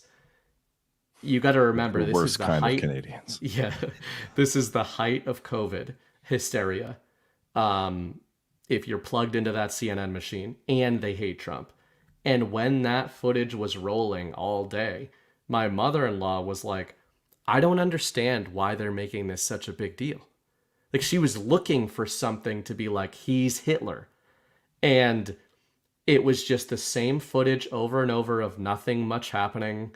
They were just like, look at this. But the way that the reporting on it was so breathless that it was different than the normal Trump media bullshit where they just make something up. It was like they were showing footage to normies that wasn't displaying anything all that crazy while saying it was 9/11, essentially. Yep. And that's not usually what they do. Usually they just imply something's going on, or they use unnamed sources close to the situation. This was crisis reporting posture on the ground in advance. So, again, it kind of goes back to the earlier point I made about Iran, Wuhan lab leak, suppression of facts, suppression of relevant facts. There you can absolutely see why even media reporting around J6, some of those people could get themselves involved, wrapped up in military and DOJ investigations, not just the sort of John Sullivan's, the stories we know of, but did CNN assets on the ground know about some things that could go sideways that day? Why were they positioned where they were? And again, they wanted those cameras there to capture Christopher Miller and company doing exactly what they did not do. Well, let me prove that point. And this next thing I'm going to read kind of proves to me that they knew, Chris Miller, the DOD, knew exactly what the left was trying to set them up for, but didn't allow it. And this is pretty damn interesting. Okay, so right after the approval process, yep. For the DC request, yep. We come up with this memo. Yeah. Employment guidance for the District of Columbia National Guard. Love it. So you approved DC National Guard support, but you stated they couldn't, carry out certain functions without their permission. In paragraph 3 of an operations order, coordinating instructions, that's all that is. Yeah, so specific to say weapons, munitions, bayonets, right. These particular restrictions, why did you impose those restrictions? Why did I impose those restrictions or provided the guidance on coordinating instructions for what they would use? Because based on the nature of the operations so we wanted to do tiered response. You don't want to go in heavy right away because then you have no ability to increase your force protection posture because there's a psychological component required when you're doing domestic and crowd control. So let's go in light initially, and if we need to layer in additional capabilities, that sends a strong signal that the situation has changed. That's number one. Number two, and this is the big one, guys. Number two, I was concerned of our soldiers being provoked if they had weapons, to be provoked and to be put in a situation where they had to use lethal force because I was concerned that with the demonstrators that there was going to be an element that was hyper-focused on provoking a response from our military to support their narrative that the government was corrupt, that even the military now was in support of a corrupt process, and that now the military was also the enemy. So what I'm really talking about is a Boston Massacre. I was concerned that my overly arming up front, we would put them in a situation where one of two things could happen. One is an element uses lethal force, and then we've got a whole other situation. And number two, that the dedicated force of the opposition would use this as an excuse because they're not going to be loaded weapons. It's not going to start that way. I think that's interesting. Like he didn't take the bait, and he phrased it differently, but he didn't take the bait. He knew exactly what they were going to try to set him up for. Yep. To that point too, and I know Kyle has made versions of this point many times on these shows. It also it gives you the possibility to look at a lot of what were the violent exchanges between DC cops and J6ers.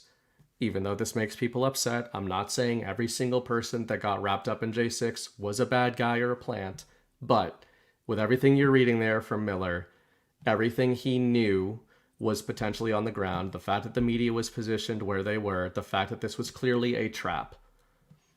They knew that there were elements, Miller knew that there were elements within the protesters, the quote-unquote protesters, that were agent provocateurs. That's what he is saying without directly saying it. And we know that there were provocateurs within the DC police. So on both sides. And I think besides the fact that there were police who were, innocently overwhelmed in the chaos here and being targeted by agent provocateurs, the provocateurs were looking for military targets. They weren't getting those military targets, so then they started targeting DC police. Now, if you also believe that some of these DC police were corrupt elements on the other side, it puts some of their panicky communications back and forth about where is the military in different contexts too. Some of them earnestly looking for the military, some of them going, what the hell, we're fighting our own agent provocateurs that are in the crowd here when they are supposed to be being directed to the military targets on the ground here. You can see why some of us don't lend as much sympathy to some of the people that were wrapped up in J6 as others automatically do when there was agent provocateurs probably on both sides there, policing and in the crowds. Okay, there's one more thing I want to read about here that it further cements this home, and it talks about the QRF. So I think this is interesting. And that was a great point, Bernie Bright, by the way. But I think you're going to like this one, Kyle, because it's about the QRF. The question is, what issues or obstacles did you experience in deploying the National Guard? Was there anything that happened that caused a delay or anything like that? And here's his answer. See, I do not. I mean, I'm all about learning organization, and I reviewed decision-making. I've literally got, I'm like, no, the thing worked. Of course, the issue of what the Army's role was and the Army staff role, I'm not going to comment on that because I don't know. It's just what I've read. But you hear the story of these initial calls come in at 1:15-ish something, and Piat and the Army staff and the G3 of the Army were like, we don't like the optics of this. Nobody brought that to my attention at the time. So what I'm really intrigued by is this argument that the QRF could have somehow changed the outcome. And I think if we look at the timeline, because Walker said it would take 25 minutes to get his QRF, that's bullshit, by the way. You know that. If they're at Andrews to get down to the Capitol, okay, let's give it 25 minutes. Let's go ahead and say that. He's the guy on the ground. 25 minutes, he said that in his testimony. The question I'm trying to determine is at what point did they hit the West Steps or whatever, the Capitol, and you're like, okay, That would be the obvious trigger, right? Like, oh shit, okay, QRF, go. Between then and when they breached the Capitol, I don't even know how much time that was. My sense is that when they actually look at all this, it will be determined that even if the QRF launched the moment the first foot hit the Capitol steps, you still wouldn't have been able to have an impact. Then you could say, well, why didn't you position and closer to the Capitol? And my response would be, I already told you, because you wanted to be close to air assets and you didn't know where you were going to have to employ your QRF. The QRF could have been employed, who knows, maybe Fort Belvoir gets it, or Fort Myers gets a team. Who knows what's going on, because the whole, you asked about intel at the beginning, because it's like we knew something was going to happen. We just didn't know exactly where. Yeah. And that's interesting. Yeah. I mean, yeah. So like, for example, the agitators in the group, the instigation and the violence may not have happened at the Capitol. It may have developed somewhere else in DC area, and they have the quick reaction force with access to air transport to get to that location quickly. So you got to stage them with the air assets, where the air assets can stay warm, fueled, ready to go within minutes.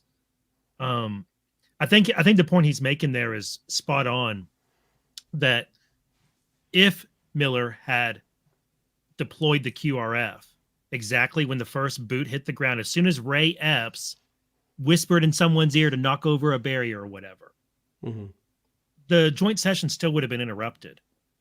Like all the same stuff still would have happened. Maybe this team arrives and supports the Capitol and goes and does. But what do you ask? I think what people don't really realize here, but he does realize, of course, is that it's like they're framing this up that Miller could have sent the military in to do crowd control on MAGA supporters and faux MAGA supporters. And the military doing crowd control is a failure of everything else that should be doing crowd control instead of the military. Like, the military is not a crowd control apparatus. The military is an apparatus you deploy to kill people and break things. Like, that's it. Like, when the military goes and does logistics and like saves people from hurricane stuff and does all this disaster relief stuff, we're thankful for it. And it's amazing that they can do that. But that is not why we have a military. Like, we do that with our military, I would guess, it's a combat because force. they're capable of deploying in an emergency to distribute aid, food, medical, all that kind of stuff. Like, who else is going to do it? Who else can deploy that rapidly and at scale, right? So that's why you see them do that. But deploying them to the Capitol to do crowd control, talk about a recipe for disaster. Imagine if they had been armed when they did. Like, this is just so bad. And that's why I cringe when people say things like the military stepping in to run our elections, or the military stepping in to do anything. It's like, whoa, no, the military has a very specific constitutionally defined role. And if they're stepping in to do a thing in the civilian space, that is a severe just disaster of a failure on the civilian side. And we're in a really bad place if we're calling on the military to come do that. So Miller is so correct there to say that the only benefit, and what can you kind of extract from that too, or deduct from it? What would be the point of the military showing up at all on that day? Like, you think about that day, what would be the point? The only point you could have for the military showing up that day is to feed into the narrative that the media and the left wanted to happen that day. There was no, what is the role the military could have done that day that would have been legal, constitutional, and would have changed how that day went as far as the joint session? Well, let me finish this paragraph. It completely cements what you just said. Okay. If I would have put troops on the Capitol on the morning of the 6th or any time prior to that, I would have created a constitutional crisis. I guarantee it. Yeah. That would have been seen as a raw play by the military, by me, to try to influence the electoral college vote, as well as it would have been seen as a potential coup for us, and I wasn't going to do that. So this was like, oh my gosh, why didn't you have people on the Hill? It's completely historic, and I'm not even close to is not even close to understanding the entirety of the nature of all the things that were going on at the time. So you're spot on. Like, it would have, the media on the left actually kind of brilliantly twisted this, because if they would have put the military in there, they would have seen it as a coup and trying to like influence the electoral college vote. And by not having him in there, and the security apparatus around the Capitol telling the military, like, oh, we're fine, we got it, but totally failing and allowing the protests to get all the way to the Capitol, whatever. That made Trump look, either way, it makes Trump look bad. Like they've been able to spin it successfully, even though it's way blown out of proportion and not even close to what actually happened as a setup. But I think they knew it was coming, and that's why they avoided it. Right.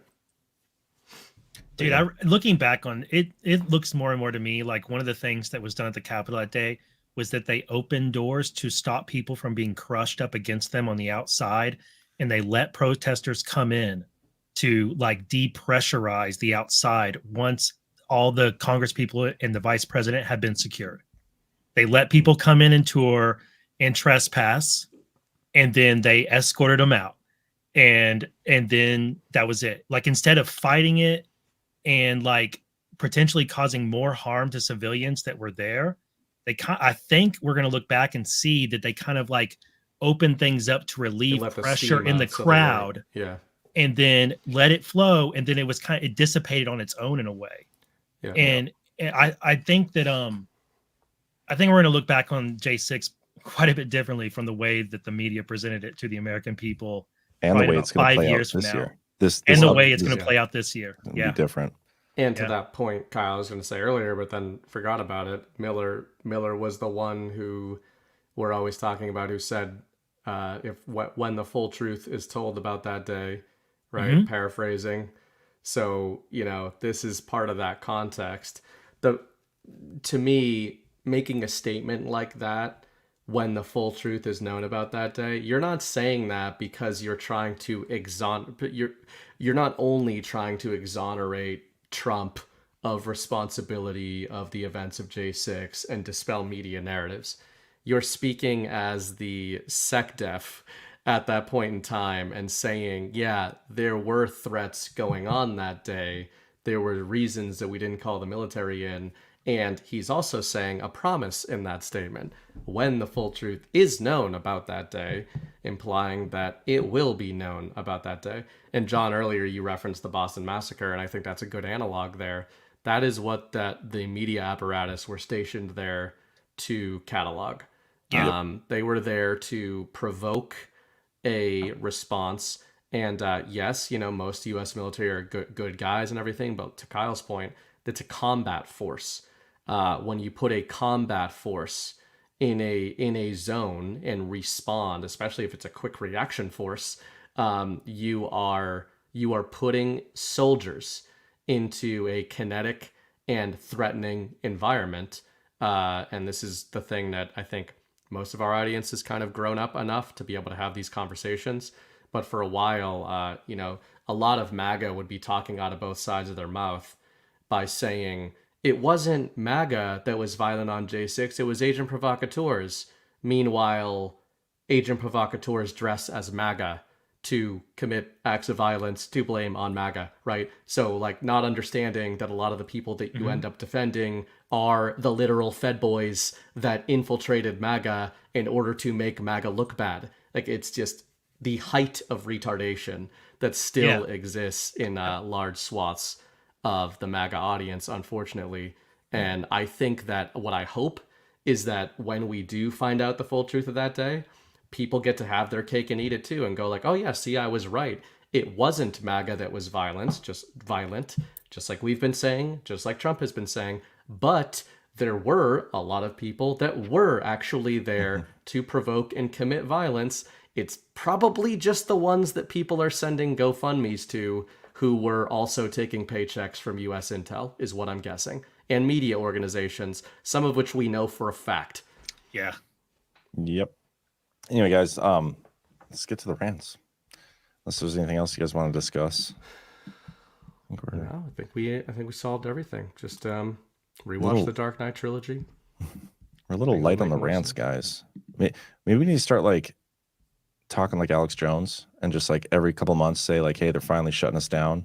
So frogs are gay. The only way we can keep going is if you guys support it. John got raided. They're about to take his compound. They're gonna seize it. Canada is Lower Canada is seized. That's why BB's in Canada. Yeah, you've been meeting with Justin Trudeau about what measures he can take to seize Lower Canada from the U.S. One little funny thing that I had to laugh earlier with just with the theories that go around in the info war. I parked on a local street and had to pay, at the meter, and all I had was my card on me, so I paid there. And then I was looking at my credit card, and the statement said, $2 charge from the corporation of the town of the Canadian town I'm in. Gosh. And I was just like, man, that's weird. Like, I can't recall seeing, Boston parking. It'll just say, Prudential Center parking or Boston Public parking. This said the corporation of the town of, and I was just like, a little bit strange. Different place for sure. Yeah, Canada's a different place. How long are you there for? Till this weekend. Nice. Anyway, okay. Wide Awake Patriots 146 says DPH is the best show on Rumble. I think I agree with you. Yeah, that's a fact, I think. Yeah. Vet 8022. Have you all watched Candace Owens digging into Kamala's heritage? Her grandma, who she says was important to her upbringing, died before she was born. In addition, her father might not even who he says. Wait. So Con Inc. is saying that Kamala bad? Dude, I don't know. Candace Owens has lost all credibility for me, so I don't pay any attention to her whatsoever. I've never watched her, but I don't really. I don't think I've ever seen her show. I just I've seen her post and stuff. But Kyle, she's MAGA and black and a girl, dude. So she's an op. She's an op like so many other females and males, but a lot of females that are presented to us as the new flavor are just an op. And how are you going to own the libs with that kind of attitude, Kyle? You're right. I'm never going to own any libs. You're never going to have a barely financially viable, unfunny mockumentary produced by the Daily Wire with that kind of attitude. So Sunny Ray says, John, please go to 137 of this video. Guy on left in white t-shirt looks like Ezra. Relationship ? It's the video of the Kennedy grandkids singing. Oh yeah, that junk. That's not Ezra. I'm not even gonna play it. But thank you for the rant. Dak 8869. How's it going, man? Sup beaches. Did someone say beaches? Gart 6 in Myrtle Beach, South Carolina starts in 49 days, 21 hours, 0 minutes, 17 seconds. The time of this post, BB. See everyone there. And you know what? That is madness. I can't believe that's after that's soon, and that's after the election. After the election, it's gonna be so good. I can't wait. I'm gonna play for an outro video. I'm gonna play this video that Jordan Sather put together for us, a little Gart promo. Because if you haven't gotten your tickets yet, you really should. Give me 1 second to pull this up. Have you been to Myrtle Beach, by the way, BB, since you live right there? I don't live near Myrtle Beach. You're talking about Kyle? I thought you were within driving distance. I'm going to drive, but it's not super drivable. It's probably 12 hours or something. Oh shit! You're gonna drive 12 hours? Yeah, I drove 12 hours here. It's about 4.5, 5 hours from me. I've been there 3 or 4 times. I think 4 times. I think I've been there 4 times. Is it lovely? Just as lovely as everybody says it is? I mean, there's things I like about it. I'm not a beach person, so you're asking somebody who doesn't like. I don't like the beach, so I'm really not a good person to ask about this. I can say that I've found some things I like about Myrtle Beach. I found some coffee shops I liked and things like that. So it'll be good. Yeah, I'm excited. So get your tickets, badlandsmedia.tv/events. Why is this not working? The good thing about Myrtle is that it's primed right in between big chunks of our audience. Yeah. Florida, Georgia people, you've got Carolinas people, Virginia people, and then even Northeast people can make it down there. Yep. Yeah, anyway, well, I'm giving up on that. Okay. Let's see here. 1027JS says, thanks, guys. Thank you, Joe. Resolute 23 Patriot, Trump becoming the 47th president has always been the plan since the onset. Just count the letters in each word of Make America Great Again. 5 by 5, the pill must be easy to swallow. Perspective is everything. Thank you for that rant. Faith and Freedom, I'm constantly impressed with your ability to recall specific details the way you do during a time when we were bombarded with info nonstop. Bravo, man. Thank you for keeping us informed. Thank you And for this the stuff rant. does get, it is funny. Like today I was working and, keeping up on news until 5 o'clock, and then went to a friend's house for just a few hours. Came back and it's like, oh, the mayor of New York City is being. It's just like, I'm thinking you'd think you could put in like a full 9 to 5 info warring and come away being like, I have a reasonable conception of the storylines today, and then they're irrelevant by the time it's 8 o'clock. Yeah, it's constantly drinking from a fire hose. Like you'll take a day off, if you can even call it that, or like disconnect for a little bit, and then you come back feeling behind, and you almost just have to like, just okay. I accept the fact that I probably missed a bunch of shit today. So then again, a lot of these things are the same narratives. They're just with different window dressing. Yep. All right. Okay. Next we got Godwin73. The first Trump tweet had a spelling mistake on people. It said propel. I did not notice that. I don't know about you guys. Propel? I didn't notice it either. Yeah, but anyway, that happens now and then. Thank you for the rant. Wedge Gravy on the House COG. What does a couple hundred House members disappear to Gitmo overnight? Then what? The thing specifically says death. I don't know. Yeah, they can still govern us from Gitmo. Can they though? I've been trying like for, I don't know what's going on with my shit now. I can't save this video. I want to play this video at the end and I can't play it. Should probably cry about it. What the hell is going on? Let me try one more time. It's so unprofessional. Oh, that's why I'm an idiot. There we go. Now it's loading. Now we're good. Okay. Angie K says Loudermilk rebuked almost all of the IG report. Y'all need to go watch it. The IG report isn't out though.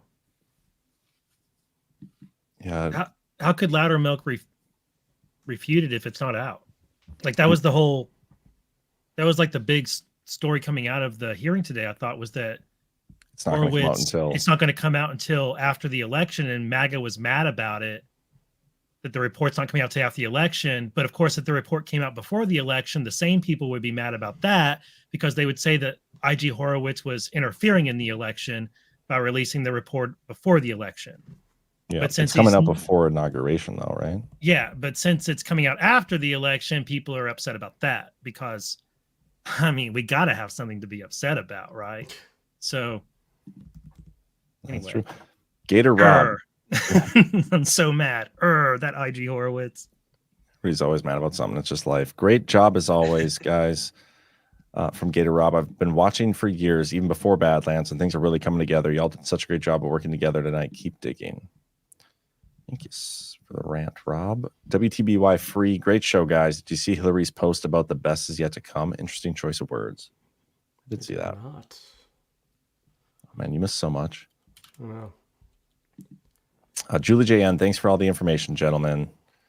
Thank you. Crane Op, giving me some shit. John, stop whining. It is the end of the month, and some of us are on fixed income. Just saying. It also sounds like your time of the month, Crane Op, but just saying. Oh, speaking of Crane Op, Buddy's house I went to tonight was like, oh, you should try this rum. And it was the exact bottle of rum that Crane Op got me in Deadwood. That's awesome. Yeah, I gambled with him for like hour and a half. When I didn't win any money, so he's not very good luck, but it was a good conversation. I hope he's coming to Myrtle Beach. It's always nice seeing you, Crane Op, even when you give me shit. B1 Car, got here late. Have you all talked about the UN treaty that passed? Opinions, if not?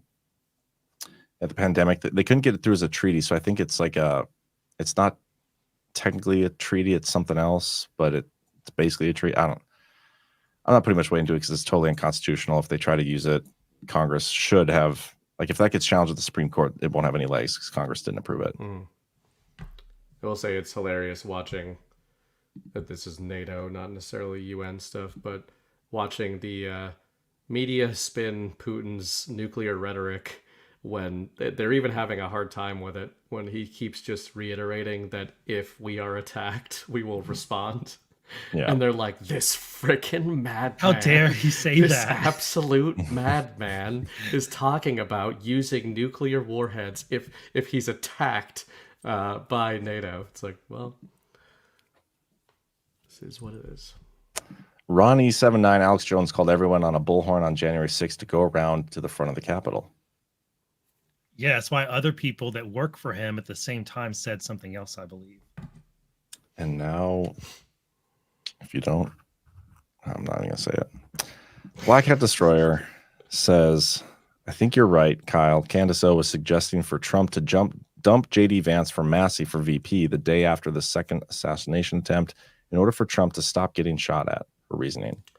Interesting. Speaking of JD Vance, you guys should check out the Badlands Substack. A couple days ago, I think on Tuesday, Eric Carlson put out a piece largely on JD Vance, but actually talking about some Q drops, law firm Sidley Austin, some stuff I haven't really seen people talk about with JD that was interesting, in a positive light, because there's a lot of people who don't trust him. A lot of MAGA, were worried. The Peter Thiel connections, etc., which I kind of see as more good than bad. But anyway, it was some stuff that I wasn't familiar with in terms of how far back JD's connections with people associated with Trump go, even besides the Peter Thiels of the world. So that might, if you are on the fence with that, it's on my list. Gotta read that. I'm still behind on Joe Lang's latest one too. Yeah, Lang's been going crazy. Yeah. Yeah, guys, our Substack, if you haven't been following, they do a killer job. Pretty much kind of runs that thing, but make sure you subscribe over there for free or pay whatever, but everything is free as always. So I encourage you to get on that email list. Wedge Gravy, watching you guys dig through shit is what makes the show great. I wouldn't know where to even start. Thank you. Bro. And then NV Runner says, thanks, guys. Great show. Thank you. And that's all the rants. Good stuff. So, one more came in. Call sign Cujo, Mohap for Fredo, miss you, bud. Haven't seen him in a while. I think his work schedule got switched up or something. But yeah, that's everything, guys. Oh, another one. One question. Did you guys see the Fincham press conference in Vegas a couple days ago about corruption in all states? I didn't see it. I saw it advertised. Did not see that. So check it out, though. Too much. Yeah. Anyway, have fun in Canada. Don't turn too Canadian. No, I'm trying to think of. I mean, it's been good stuff. It's still Canada though. Is your wife sitting in the next room today? This is like the guy that's my barometer up here. A friend of mine, like when I was living here, I was like, this is the most base dude, but he's a liberal, and I swear he's just me on a retarded timeline, like from 10 years ago. Every time we leave their house, me and Mrs. Bright, she's like, if you had him around us for a month, you'd have him. You'd have him all the way there. Because it takes one conversation with him, and he'll say something about Trump, and then I'm like, well, actually, he'll be like, yeah, that makes a lot of sense, But he'll start off by just repeating like Canadian talking points. But man, like you just gotta peel back these layers. Trump's a real threat to our democracy, eh? Yeah. It's like you have should bring him to a guard as the president. Guard Toronto. No, just bring him to Myrtle Beach. We're not going to Canada. Montreal. Look, Montreal. Canada. Montreal in June. So Kyle, the logistics of Montreal doing that would be impossible. Have you ever been there during F1? Here, I think because I actually have. The Formula One calendar for 2025 will be announced in November, I believe. So we can take a look at potential Montreal is one of the dates. Worst to navigate cities in North America. Just FYI. So that's cool. We're not going there. We're not going to Canada regardless. The Great American Restoration Tour from Canada goes to Canada. What? No. It was like we tried to restore America. It wasn't happening. Here we are. Go someplace worse. All right, everybody. Good show. That was fun. Hopefully this video plays. If not, it might be awkward for a little bit, but we'll see y'all later.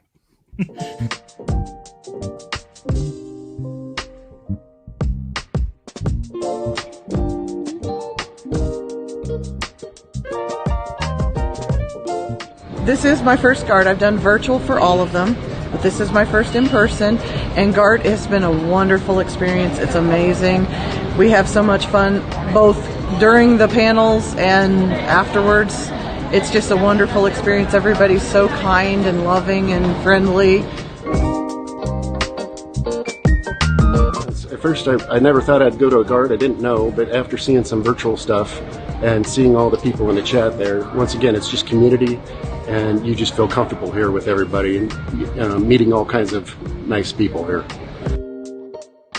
Now, come to Badlands, you'll find your kindred spirits, you'll find your tribe, and you'll make lifelong friends. Once you come, you'll never, ever want to miss.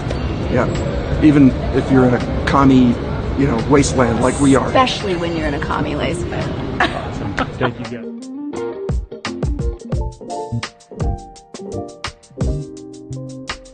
Oh, I am having the time of my life meeting all people that are like-minded. I feel so comfortable here. I go home and it's like a different atmosphere completely. Is this your first GARD? It's first GARD, yeah. What do you think about it? It's awesome. I've just met so many people, and it is. And it was in my backyard, so I better make this one, so it's awesome. But I talked to thousands and thousands of people, and it doesn't click until you see their faces and realize it. So these events are incredibly humbling and inspiring, and I love it, man. It's just been tremendous because now I've got somewhere where I can find the truth. Just being out here this weekend has just been awesome, being around like-minded people, and sure glad you guys came to Deadwood.